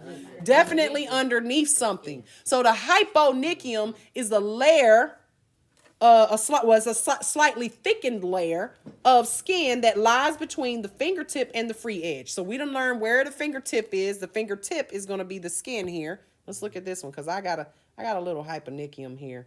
We all have one. So, I can ask. So Jovan recently broke his fingernails, but he has high hyponychium. Mm-hmm. But I noticed that it's a little dry and brittle. Mm-hmm. The hyponychium is? Yeah. Yeah, we're going to talk about that real quick. So when you look at my hyponychium here, you can see it. You see that dry? Mine's a little dry right there. It's that white. You pull it back enough.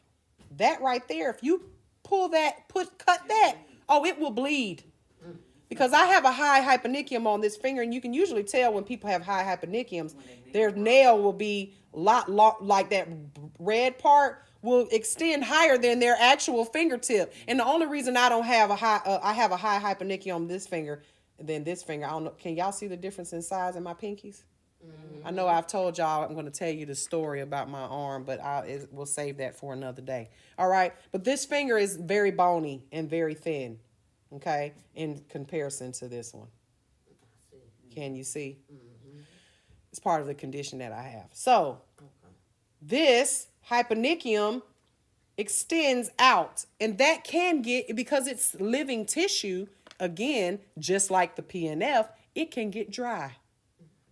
And would you cut that? Some of y'all is over here cutting it or filing it down and doing stuff like that, right? So let's talk about what it is. It's a slightly thickened layer of skin that forms between the fingertip and the free edge of the nail plate. It forms a protective barrier that prevents microorganisms from invading the nail bed. And how does it do that? Look at this picture here. Look up here. The hyponychium is that little pink part right there. What I want you to consider, this is the way you're going to remember the hyponychium. Think about that little latch when you need to lift the hood of your car. It's the latch. That latch keeps your hood from flying up in the air when you drive, doesn't it? So that latch is your hyponychium. The nail bed is your engine.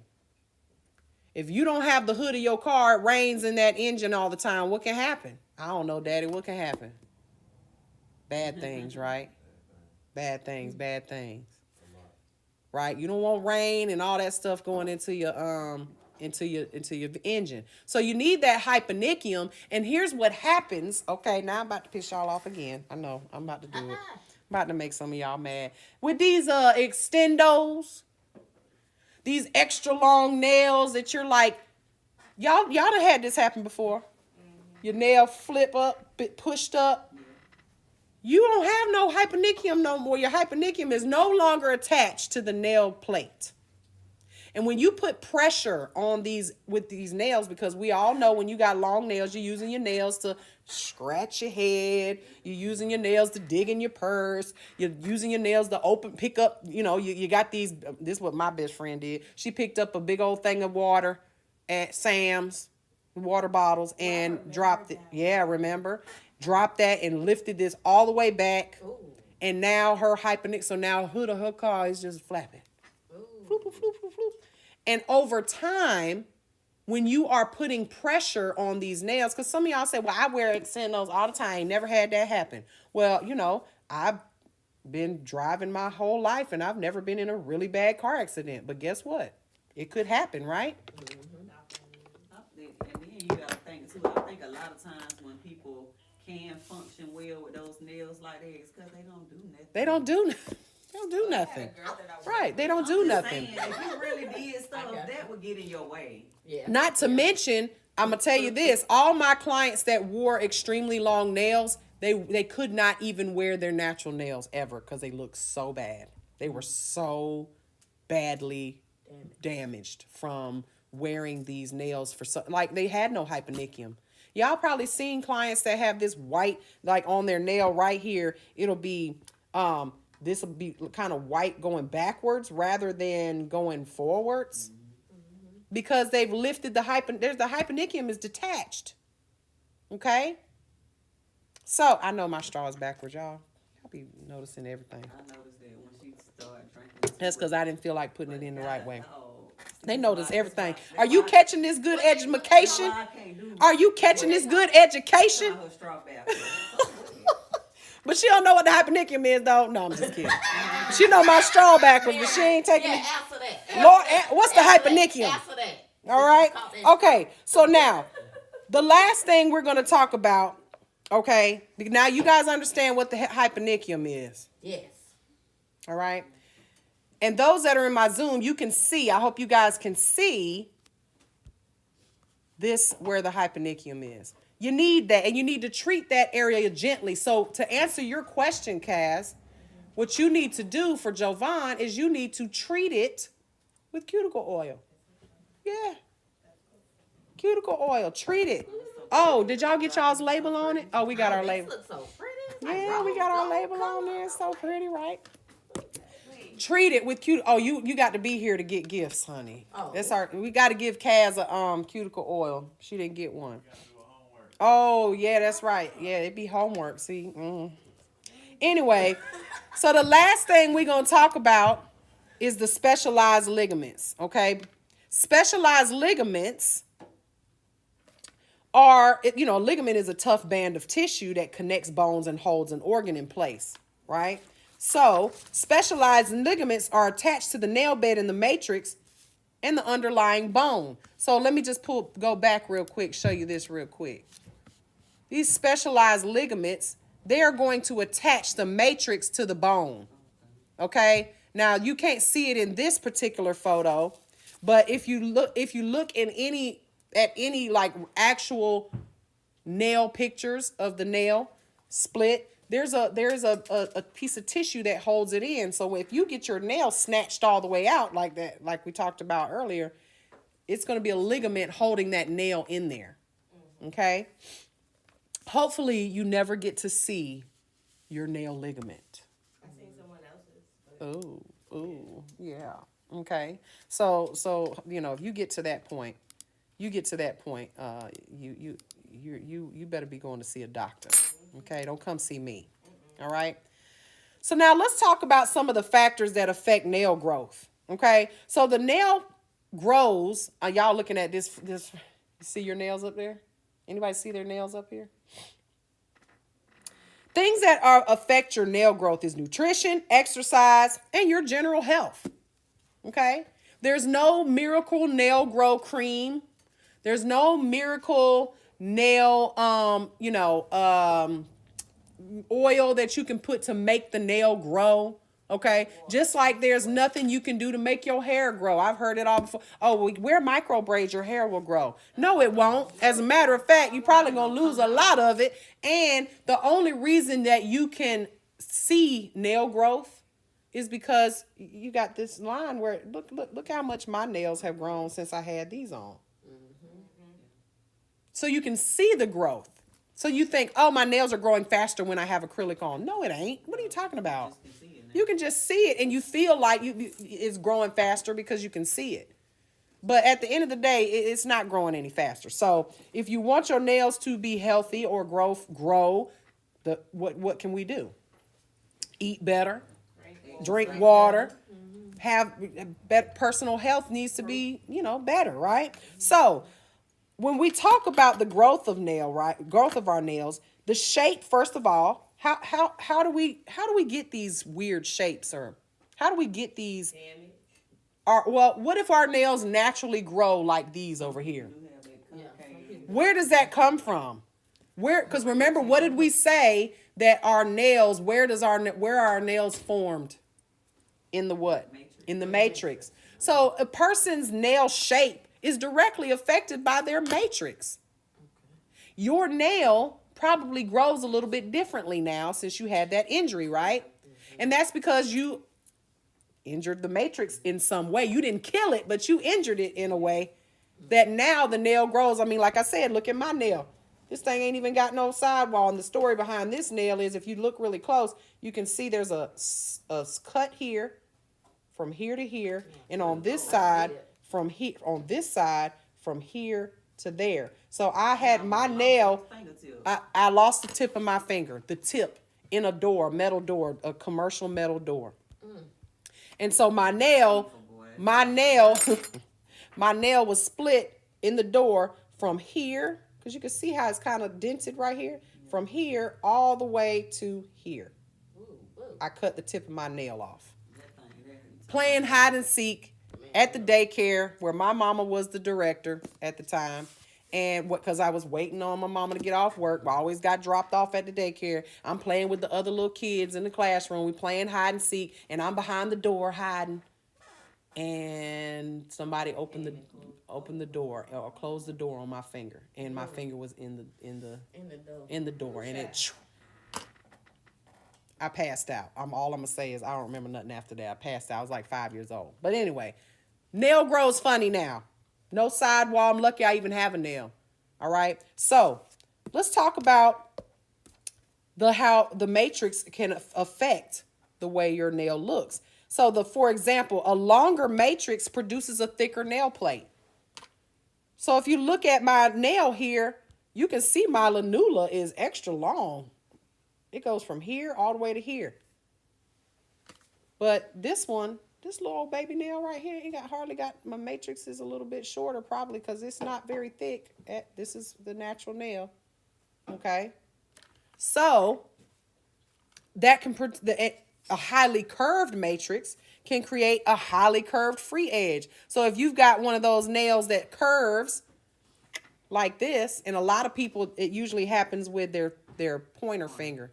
It's weird, right? You do nails and this nail wants to curve down and the other ones are straight. But they can be different from finger to finger, all right? So nothing can make the nail plate grow thicker, okay? But I tell you what, you can make the nail plate thinner, can't you? Yes. Absolutely. All right. So changing the nail thickness would mean you would have to change the matrix, and you ain't got that kind of power. Okay, I know we call ourselves, some of us are nail gods, but not in that way. All right. We like to pray to the nail gods from time to time. So, however, regular manicures, good nutrition, and keeping the cuticles more moisturized will help maintain healthy nails. Okay, maintain, not create. How long does it take? What's the average rate of nail growth? 1/10 of an inch to 1/8 of an inch per month. So that's 2.5 millimeters to 3 millimeters per month. Okay. So when your clients are coming in and you see, their fill-in, refill area back there is literally 2.5 to 3 millimeters per month on average. Okay. So when a client comes in every 2 weeks, it'll be half that. All right. So normal nail plates grow faster in the summer than they do in the winter. Did you know that? Children's. You think it's because it's drier? I think it has a lot to do with the weather. I thought it was more along the lines of like your blood circulation because That too. It's colder in the winter. You don't circulate as much. Yeah. Yeah. So children's nails grow more rapidly while elderly people's grow slower. Yeah. So the nail of the middle finger grows the fastest. Did y'all know that? No. I think you told us that. I remember her telling us that. And the thumbnail grows the slowest. So nail growth can dramatically increase when we're pregnant, especially the last trimester of pregnancy. You ever seen like during your pregnancy? Oh, my nails just growing so nice. My hair is thicker. My skin is vibrant. No, I went bald-headed. You went bald-headed? Ooh. But that's because of hormonal changes in the body, right? Look, they talking about me over here checking my nails. Everybody does during this chapter. So so it's a myth that nail growth is caused by taking prenatal vitamins, y'all. That's a myth. The nail growth rate will accelerate whether or not a woman takes these vitamins. Yeah, because I sure ain't Doesn't matter. vitamins when I was Okay? Does not matter. Although toenail plates, they grow slower than the fingernail plates, they are thicker because the matrix is longer in the toenails than the matrix found on the fingernails. Okay? So those are some little, facts about nail growth. Facts, not TikTok myths. All right? Now let's talk about malformation, because I've seen a couple of people on here ask me about, I got ridges in my nails, on all my nails. Well, why do I have ridges on my nails? So the nail plate will continue to grow as long as the matrix is healthy and undamaged. However, it can change due to damage or infections of the matrix. We just showed my nail, you guys. We talked about, messing around with the matrix. You can damage that nail. So the nail usually replaces itself completely. How long does it take? 4 to 6 months to completely regenerate from the the matrix to the free edge. So if you lose your nail, it'll take about that long to grow back from start to finish. Now, hair sheds automatically or periodically, right? Your hair comes out 200 or 300 strands a day. they say, right? But your nail plate does not. All right. The nail matrix is constantly regrowing nail cells from the matrix out and creating new nail. But each time a new nail cell is created, it pushes the previously created cells upward, right? So if you ever notice, anybody ever had a nail fungus, right? One of those greenies, or if you had an injury, right? That purple bruise under your nail, it starts to push, the new nail will push out and push the old one off the nail plate. And eventually it'll, grow off and you'll cut it, right? Same thing with greenies and things of that nature. All right. So grows out. So when you have a client that maybe their nail was thin when they was going to nail salon down the street, eventually you can make that nail healthy again or back where it's not so thin. So it will take time. And you've noticed this sometimes when you look at your nail after it's grown out from somebody digging too deep, it'll have a little dent in it. It'll just grow up. Next thing you know, you've got a nice healthy nail. Okay. So if the nail cells are produced faster, the plate will grow more quickly. Right? So if the reverse is also true. If the small portion of the matrix stops making new cells, then the nail plate will start to become thinner and develop a narrow groove, okay? And that usually happens with the aging process. If you notice, as you get older, your nails change. As you get older, and older people tend to have more nails that are a little maybe brittle, all right? And that their production slows down, causing the nail plate to sometimes produce these grooves. So if you see in the picture, those are nail grooves. They're often mistaken for what's known as nail ridges, and we're going to talk about those because we're about to get into these disorders in a second. You want to never file these, okay? So when we file, we're filing from side to side, okay? You file from side to side. When you have nail grooves, you may want to, because a client who has got these nails like this, they can absolutely have nails done, right? Mm-hmm. But how are you going to get your buffer into the groove so that you don't have lifting or things of that nature? How are you going to do that? You may want to file horizontally, not with a file, but with a buffer to get inside those grooves. Because if you take those grooves down, what are you doing to the nail plate? Thinning it. Because if you're trying to take the valleys, the hills down to the valleys, now you're thinning that nail out. So you want to be careful when you have clients that are have this issue. And when you have clients with this issue, they'll normally be older, more mature. I don't like to say older. They're more mature. I have very mature skin. I have mature, a mature body. We'll just put it like that. I can tell every morning when I get up. All right. So now let's get into it. This is where it's going to get interesting, okay? And you guys have to remember these names. It is very important because this is all over your state board. Every bit of this is on your state board, okay? So, what is a nail disorder? Unhealthy condition of the nail that is either hereditary or caused by injury or disease of the nail unit. Absolutely. Unhealthy condition of the nails. Sometimes hereditary, sometimes caused by injury, sometimes caused by disease of the nail unit. Okay? Ooh, them nails look busted. So when you get your license, okay, you will be licensed to perform beauty and cosmetic services, not doctor services. I don't care if you're a CNA. I don't care if you're a medical coder. I don't care if you used to be a paramedic or RN. It is not your job to do anything other than cosmetic and beauty services to the client, okay? So this part is where it's going to get tricky because you need to know what you can work on and what you cannot work on. So let's talk about this real quick because there is a little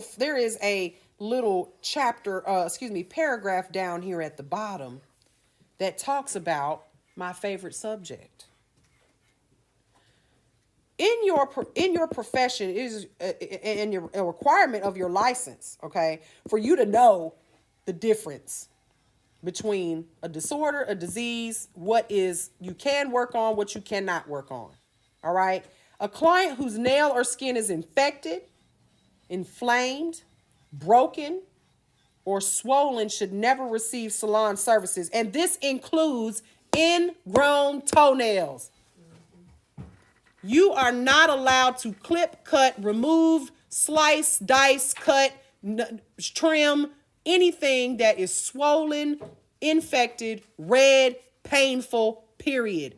Big dot. Big gut. Okay? Do not do it. The first time you do it and the client comes back because they're going to have their whole toenail removed or maybe even their toe because you gave them a staph infection, you're going to be talking about, you're going to remember this part of this chapter. You're going to say, Miss Mary told me not to do it. I did it anyway. Because I know that what you learn in school is what you learn in school, right? And then when you get out there, you go and do whatever you want to do, right? Not me. I like my license. I work too hard for my license to be trying, oh, let me relieve this pain for you. That's what doctors are for. And then folks will say, well, I can't afford a doctor. I can't afford to lose my license. That means you can't afford to pay my bills when I can't work. Period. Okay? So, here you go. You can clip your own toenail out. I'm not doing it. If they won't even do it sometimes, they want you to do it. Nope. You must refuse service to clients when they have these issues and refer to a physician, period. All right. So just remember that your license does not allow you to diagnose. So you don't need to, you're going to be able to recognize these things, but please don't tell your client, you know what? You look like you have a melanoma. Please don't tell a client that just because you remember it from school. You are going to just have somebody scared to death. Oh, I saw that in my book. That's cancerous right there. Please do not do that.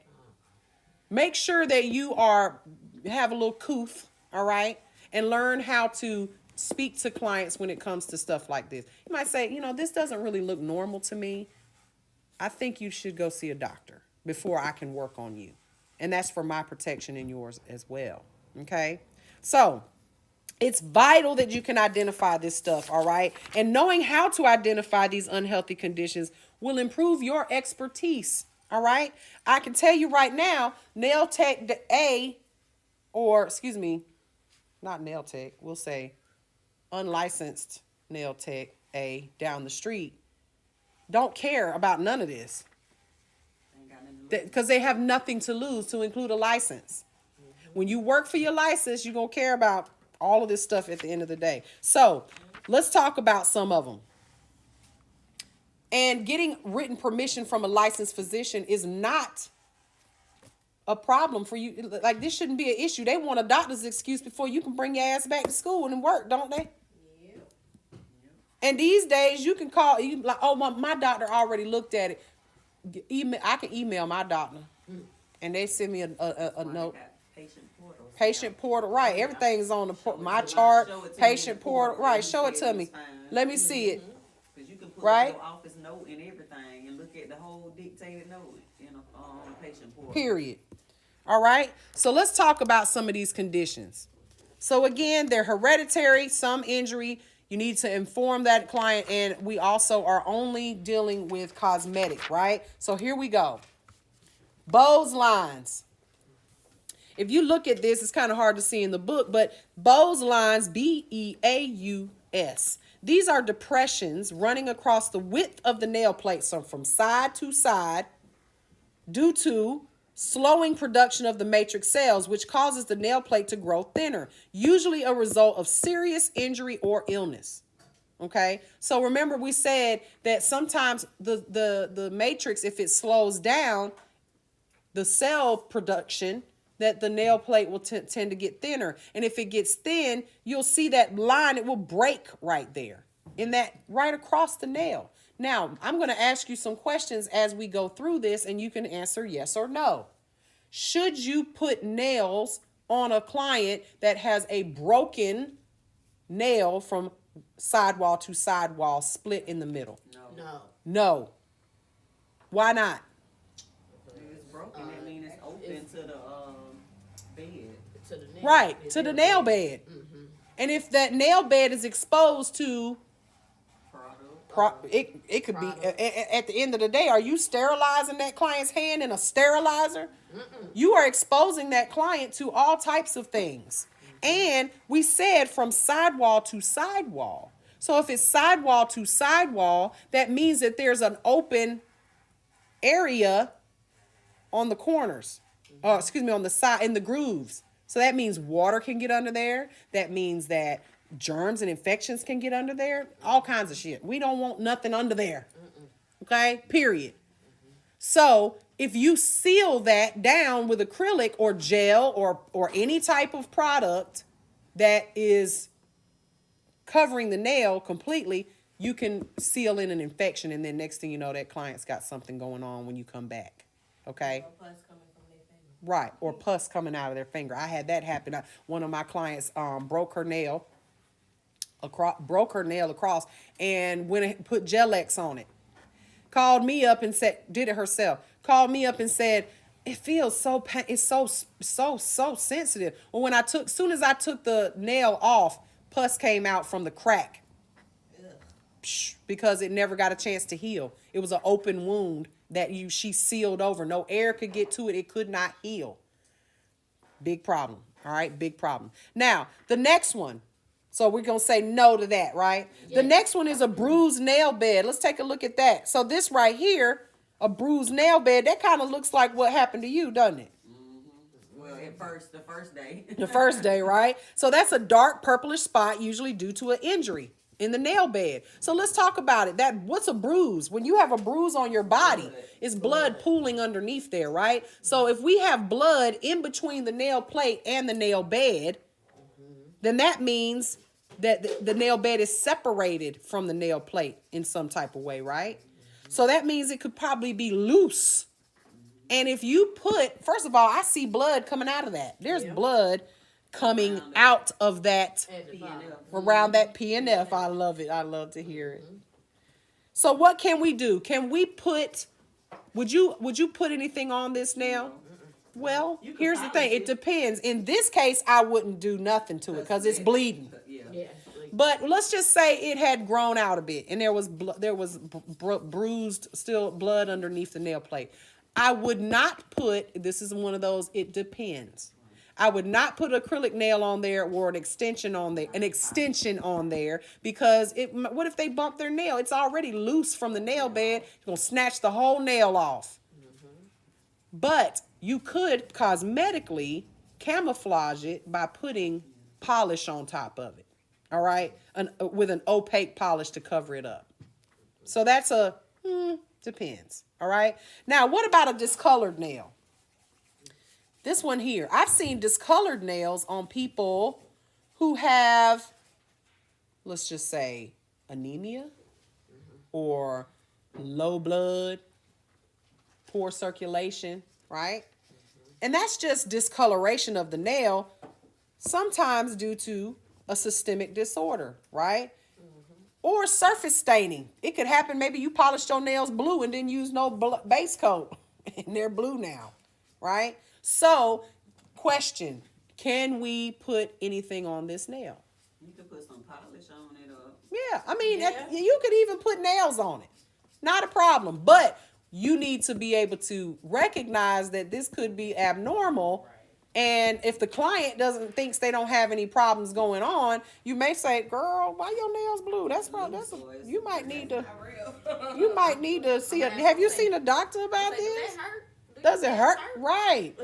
So it looks a little purplish, right? But they might tell you, "Oh yeah, girl, I had red. I was eating blue Kool-Aid last night with my fingers. You know, we used to do that when we was kids." And my nails are not, right. So it just depends. In this case, I may put regular polish on it so the doctor can take it off and look at it so they ain't gonna get it. But that's completely up to you. Again, this is nail school. All right. Now, here's one you see all the time. Eggshell nails. These are noticeably thin. White nail plate is more flexible than normal, and this is usually caused by improper diet, hereditary internal diseases, medication, or by overfiling with an abrasive. And what do I mean by overfiling with an abrasive? filing the nails too thin. How many times my have close friends, her nails grow like that. They grow like that? Always have grown That like eggshell since look? When we was young, when we was little, so. that? I mean, it's hereditary sometimes. But I they like just nails on. they just really really thin and they kind of flimsy at the tip. And sometimes they curve down. Curve down. Yeah, and she work out every day. When we was kids, her Just nails was like hereditary. that. I think Just it's just her hereditary. her nail matrix grows a certain way, right? But could you do nails on someone who has eggshell nails? Yeah, Yeah. it's not a big deal. It's just like they was born that way. Okay, was born that way. Now here's one. Let me move my head out the way. What's that? A hangnail. All right. So a hangnail is going to be damaged skin around the nail plate, often on the eponychium. So think about it. It's the cuticle. It does snatched all the way back to the eponychium, and that eponychium is living, and that's why it hurts. All right. So it becomes split or torn, and they can carefully be trimmed, provided the living skin is not cut or torn in the process. So if it's hanging, obviously you can go ahead and cut it. But if it's bleeding, I'm not messing with that. You should not be messing with that, right? And at the end of the day, most clients are going to pluck that off before they, and not really want you to mess with it at all. All right? So, can you trim that? Yeah, you can trim that. Just trim it. Don't try to do surgery on it, okay?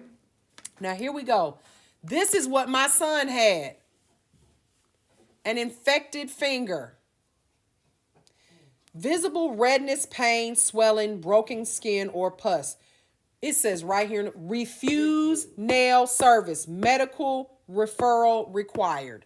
And I had a student who had this happen. She did it to her damn self in here in school, just pushing, cutting. I told her, I said, you're not supposed to cut. Y'all know better than this. Ended up in the ER. They had to cut it open with a, they had to lancet, cut it open and drain all that pus out of it because it had gotten all the way back here. It hurt, and her fingernail was ugly. Okay? Ugly. All right? So, do not mess with that, period. Now, here's where we start getting into the nail, these words that you're not going to be able to remember until we, kind of associate. I like word association. So this disorder is called leukonychia. Okay? Leukonychia. What word do you see in there that you may recognize? White and Ani. Right. So Ani's in there. So that means it's a disorder of the nail. But what about leuko or leukemia?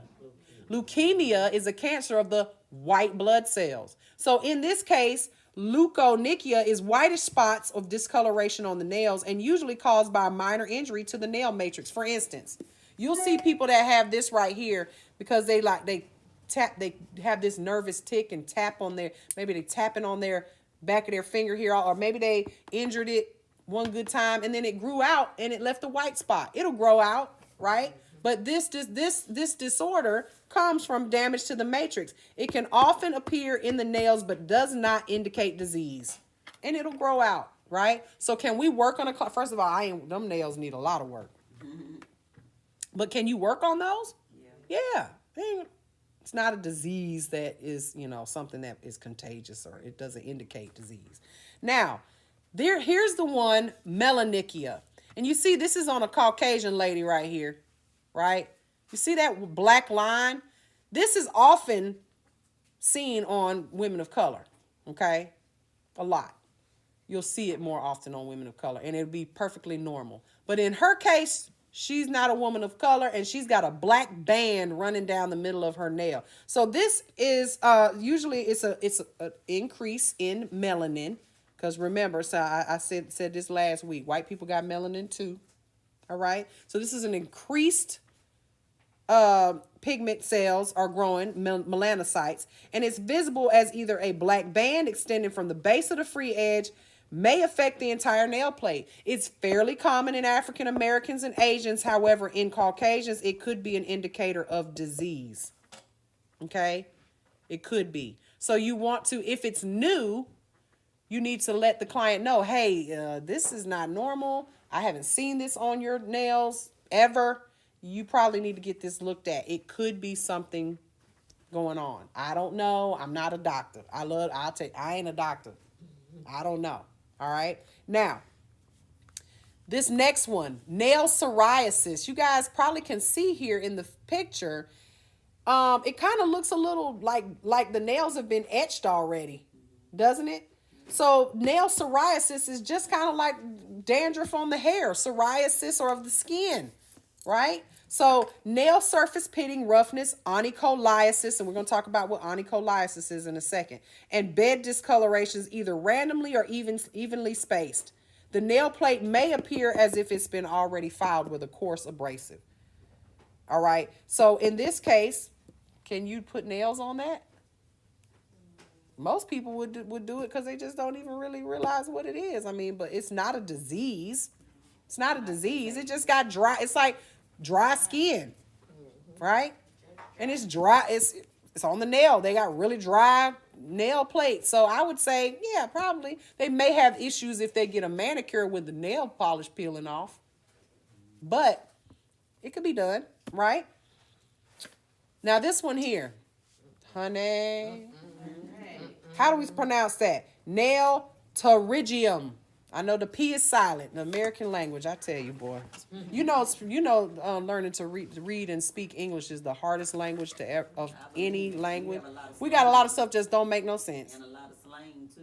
So you can go one place and something means something, and Right. somewhere else it means something. Right. So pterygium is how that's pronounced. So this is abnormal stretching of the eponychium or the hyponychium around the nail plate, stretching.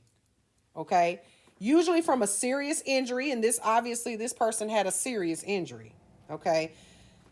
Or an allergic reaction.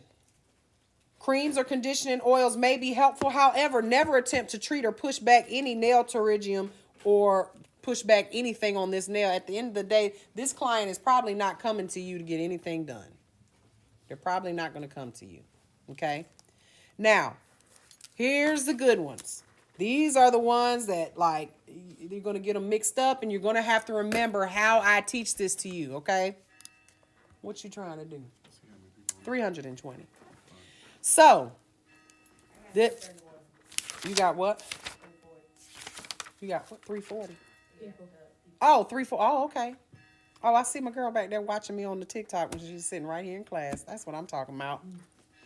All right. So there's only a few more of these things. We're almost done with this chapter. Onychophagy. What do you see in that word? Well, go ahead, because I know you a medical coder, so you probably see a lot of words that you recognize. Onychophagy. Oh, I heard one. Onycho is nail and Oni? phagia is eating or swallowing. Okay. And then, so phagy, anytime you hear that word, you know that because you've done medical terminology, right? But what word do you see right smack in the middle of that? Like Leah said it. Chop. Okay? So onychophagy is literally the term medically for bitten nails. Now, hopefully you don't swallow them, but bitten nails, right? And frequent manicures and proper care of the hands can often help to overcome this habit. Now, that word chop in Nigeria, that is the actual word for eat. When we go with where you done chop? What you chop today? What are you chopping? What you did now? I go chop now. Yeah. Okay. So that word alone, chop, should help you remember what bitten nails is. Okay? Onychophagy. All right? This is the book we're using, you guys. 8th edition. Now, this next one, that's an easy one, onychophagy. Now, you need to know how to say it and how to spell it. Otherwise, because if you say onychophagy to somebody, they'll be like, what? How you know? You got to be able to recognize it on paper and on that test. Now, the next one. This one is called onychorexis. Onychorexis, and the way it's pronounced doesn't really show up in the way it's spelled, right? Because it's smack dab in the middle of that word. We've got chore, rexis, right? Now, chore is the word I see in there. There's an extra R, right? But if you break that down, when we talk about what this disorder is, it is abnormal splitting or brittle nails appearing on the surface or on the nail, right? But the reason why we have it is because it could either be hereditary, an injury to the matrix, or excessive exposure to harsh cleaning agents. So what do we do when we doing our chores? What are we using? Cleaning agents, bleach, Mr. Clean, right? So this will help you remember onychorexis or onychorexis if you're reading it. You're doing your chores, you're using bleach. The reason why your nails are dry and brittle is because so does that help you remember that one? Yeah. All right. So now this one's kind of, look at that toenail. Pincer nail or a trumpet nail.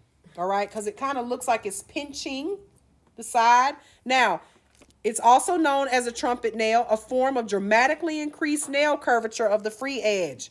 That nail can curl in on itself. You might see this a lot in the elderly. The nail curves in and it will twist. Okay? Well, I noticed that even with Taylor's little nails, that when her toenails grow out, they don't grow out straight. They grow down like this. Mm-hmm. And I'm like, That's just her matrix shape, right? So they have these things called braces that you can put on the toenail. They literally are a really hard plastic, and we adhere them with gel. This is an A&T skill, okay?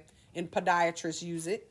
Clients like this or patients like this, they have these nails that curve. You put this very, very strong plastic and you glue it down to the nail. It wants to pull that nail up from the sides.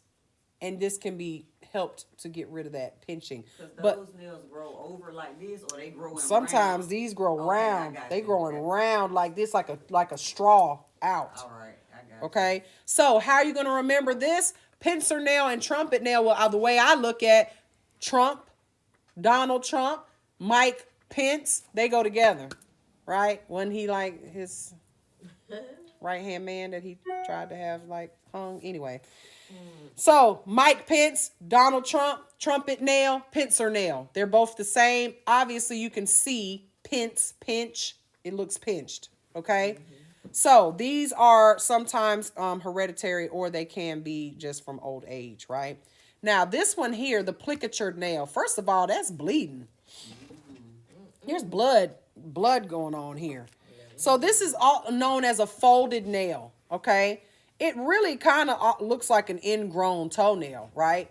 It's folded down into the nail. That's very painful. First of all, it's bleeding. So the answer is, are we gonna work on that? No, we are not working on that. Now here's your ridged nail. This is those long grooves. Sometimes they're mistaken as for ridges, but this happens with old age as well. Okay. This happens with old age as well, but that's obvious. You can figure out what that one is just from the ridges in it. Now here you can see these on when you take, I hit the wrong button. You can see those when you take your nails off. These, let me go back. I can't see what I'm doing here. Hold on, current slide backs.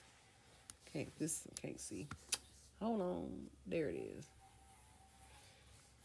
Splinter hemorrhage.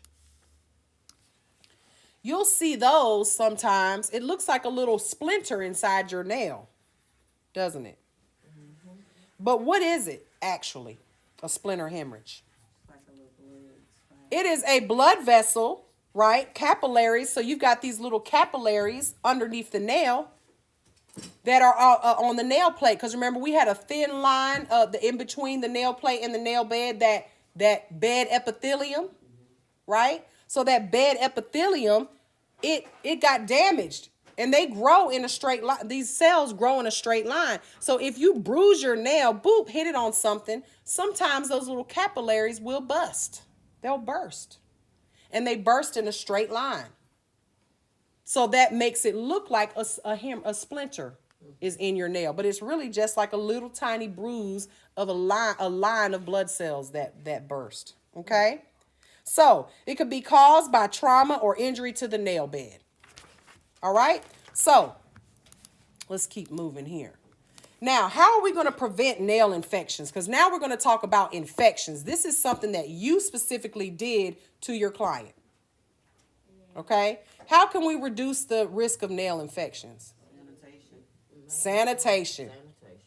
Remember, I just said that lady, she pulled this out and started clipping on my stepson's nails, right?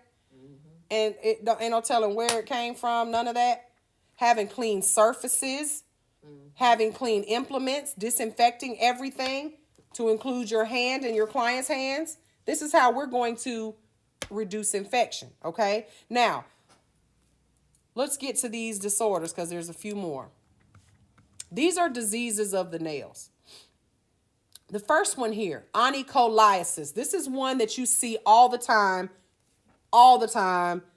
most of the time, on toes and on fingers when you have clients who are wearing their nails too long. Okay? Argue with your mama. It's right here in the book. So, onycholiasis. Bless you. How are you going to remember? What this is separation of the nail plate and bed, often due to injury or allergic reactions. When the cause is removed, the area will slowly begin to heal, aka removing them acrylic toenails. The toenail will start to heal back down to the nail bed, okay? Or stop wearing these long-ass nails that are too long for your lifestyle. The nail will grow back to the nail bed, okay? How are we going to remember this word, onycholiasis? Well, for me, you see here the definition, separation of nail plate and bed. So for me, the way I remember it, the word lie is in there. And if my man lies to me, he don't get to sleep in my bed and we going to separate. He going to sleep on that couch. We separating, okay? Onycholiasis.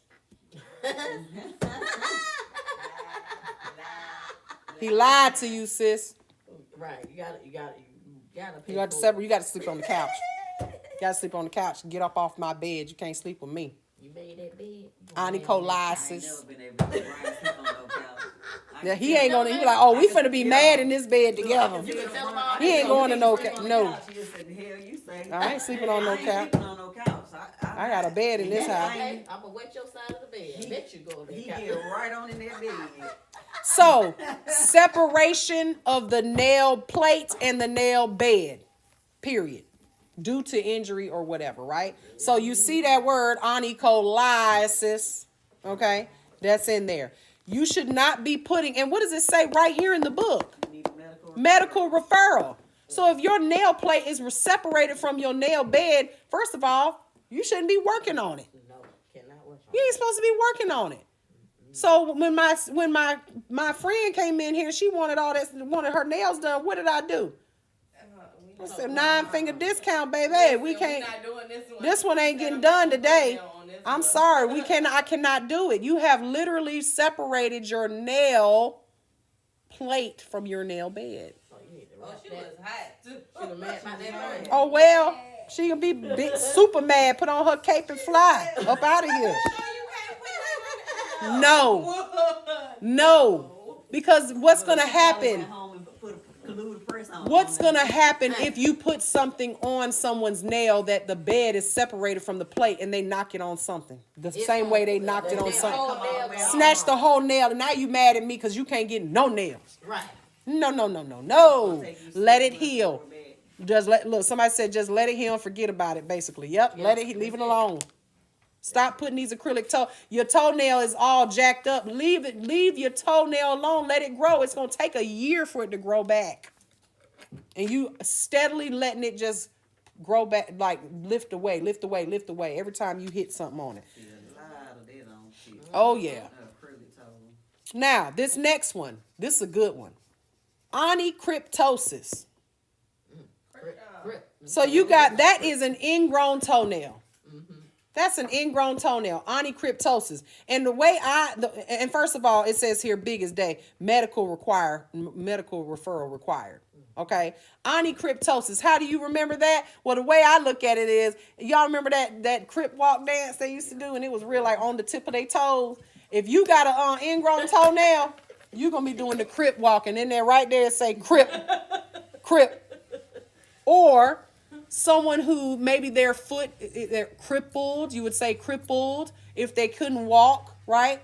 I'm crippled right now. I can't walk. The word crip is in there, but you need to be able to see that to associate it with that. So this one should be easy. Onychocryptosis. And my toe. cis, right? Okay, onychocryptosis. Now this next one.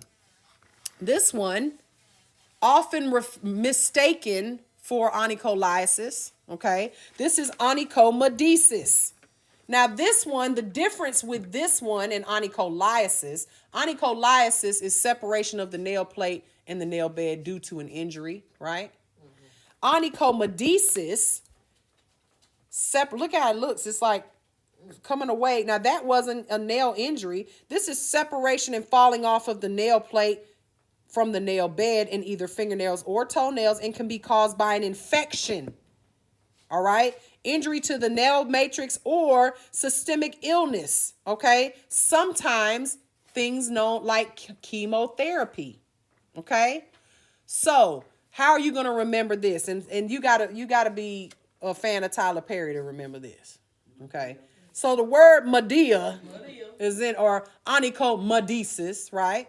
So the word Medea, you know, that wasn't her name, right? Her name was Mabel Simmons, right? Medea is what a country term for that when you say my dear, real fast, my dear, right? So when you calling somebody your Medea, it's usually your grandma, your granny, your older person, right? So old people, don't they fall a lot? I know my mama does. She said, I can't walk without my cane. I'm gonna hit the floor. So separation and falling off of the nail plate due to an injury. So Medea, she old, she falls. Not that one. Yeah. But in general, onychomedisis would be falling. I've fallen and I can't get up, right? All right, so that one you should be able to remember. Now this one, we came up with, one of my students came up with to remember this one. This one was a good one. Onychomycosis is how you pronounce that. It is a fungal infection of the nail plate. Usually has white patches that can be scraped off the surface. Sometimes you'll see this when you've had nails on for a while or gel polish on for a while. And then you're like, what is that white stuff? And it can be scraped off. That's a fungal infection growing on your nails. Somebody asked me that, why is my nail the white under when I take my gel polish off? Your nail tech or you, some kind of way, you didn't seal that nail really good with it, or you had lifting of the gel polish and water or something, some kind of fungus grew under there, right? So how are we going to remember onychomycosis? You're going to remember this by the way it's pronounced. So here, this is what we came up with. Oh my God, sis, you have a fungus. So onychomy, oh my, cosis. So, oh my God, sis, you have a fungus. Onychomycosis. So that's fungal infection of the nail. I used to have that going to them NSS. Yeah, you get it. You can scrape it off the nail. When I stopped. Usually, you're lucky if it doesn't infect the nail plate, but get into the nail. But it usually is growing on top of the nail, right? So when you have a I had nail, that like yeah. acrylic nails or gel polish or anything like that, and it starts lifting, the best thing to do is to soak it on off. Get it Because off. If not, You're going to get stuff will something get under there. Yeah. Okay. Now, the next one, onychosis. That's an easy one. Or onychia. Okay. Onychia is an inflammation of the matrix and shedding of the nail caused by an infection or injury. Possible medical referral required. I don't know about possible. I'm not doing that. So, to help remember this one, onychia, it's an inflammation of the matrix, right? So I got to figure out what the name of that song was that Nicki Minaj was in, where she talked about the matrix. Some of them for the matrix, and some of them I'm a bad bitch. Oh, and her butt being so big, right? Inflammation, right? But onychia is her real name, right? Inflamed, big butt, matrix, whatever. Onychia is an inflammation of the matrix. Okay? Now, this last one right here, paronychia. That's the actual disorder, the name of the disorder that I said my bonus son had, right? Paronychia. It is a bacterial inflammation of the tissue around the nail plate causing pus, swelling, redness, and often seen on dry, chapped hands from excessive exposure to water and detergents. Medical referral required. So a paronychia, when we see para or perimeter, right? You could say that it's inflamed around the PNF. Okay, so paronychia. That is going to be pus there. Now, these are the last few right here, and these are the grossest ones right here. So this one is literally called, it's got the ugliest name and the ugliest look, too. Pseudomonas aeruginosa. Pseudomonas aeruginosa. So this is a rapidly growing contagious infection, bacteria that can cause infection, and it's seen in the early stages as yellow-green, then turns dark, eventually will start to turn brown to black. So I think this was just easy to remember because it's just ugly and gross. The way it's spelled, the way it look, all of that just gross. The whole word just makes you want to go bleh. And so does that toe. That's gross. But that is a bacterial infection. Do not touch that. Hopefully the client ain't sitting in your chair with their toe looking like that. But you got some bold folks. Well, I tell you, they real bold.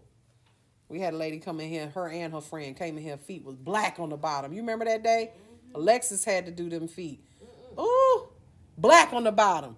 Like she been walking around barefoot. She tried to do the dry manicure. She said, "No, baby, put that." I said, put that foot in that water. Let them think. I started to tell them we couldn't do their feet. But anyway, people bold. So this last one, or these last two right here, pretty easy.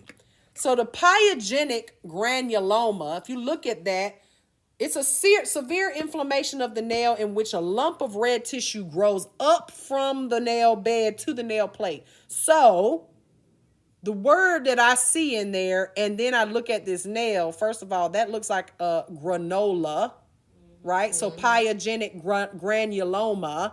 That nail looks like it got a little chocolate chip in it or something. That probably won't make you won't want to eat no granola bars after seeing that. Like a damaged raisin. Or raisin, a damaged raisin. So that will help you remember that one just because it's got the word granuloma, granola. It looks like it's got a little chocolate chip or a damaged raisin, as Aliyah so eloquently said. Okay? Crazy. Easy, right? That's going to help you remember it. All right? They said it sounds like a Harry Potter spell. Pseudomonas aeruginosa. That's what I just said. All right, now this last one is the actual word medical term for athlete's foot. Tinea pedis. All right? Or tinea pedis. Pedis is pronounced on here tinea pedis. All right? So, athlete's foot. And you guys, just a client will come and sit in your chair and their foot look like this, all dry like this, dry. And they'll say, I just got dry feet. No, baby, You can't have dry feet on top of your foot, in between your foot, in between the toes. If they've got that going on, all in between, on top, around, back of the heels, that is a fungal infection. Do not touch it. You will catch it on your hands, feet, everywhere. All right? So it can be spread from dirty tools and equipment. So this is why we have to do our infection control. So medical referral is absolutely required, okay? So, you guys, this chapter, it's a lot of information, all right? But at the end of the day, you need to know what is your scope of practice. They're different between each state, all right? There's laws specific to states, but I can tell you right now, Georgia has the most hours, one of the most states with the most hours out there. So we have a lot of restrictions and a lot of laws too. All right. And if I'm teaching you this stuff, I guarantee you it's going to cover you everywhere. Okay. So you need to know your laws and the rules of the cosmetology board and all that good stuff. Okay. So scope of practice, you guys now know what you are allowed to work on, what you are not allowed to work on. Just remember that, normal is a setting on the washing machine, as my mom always used to say. Okay. but you know what you should touch and what you should not at this point. All right. So in review here, what we talked about today is just what I just said. All right. So that is the end of this chapter. And again, this chapter is more for State Board and for your information more than anything. I mean, we didn't do any demonstration today. I mean, I don't have any pyogenic granulomas to show you. I hope that we don't have anybody with. Do you have anyone have a Pseudomonas aeruginosa going on their foot? I hope not. Bing! Harry Potter.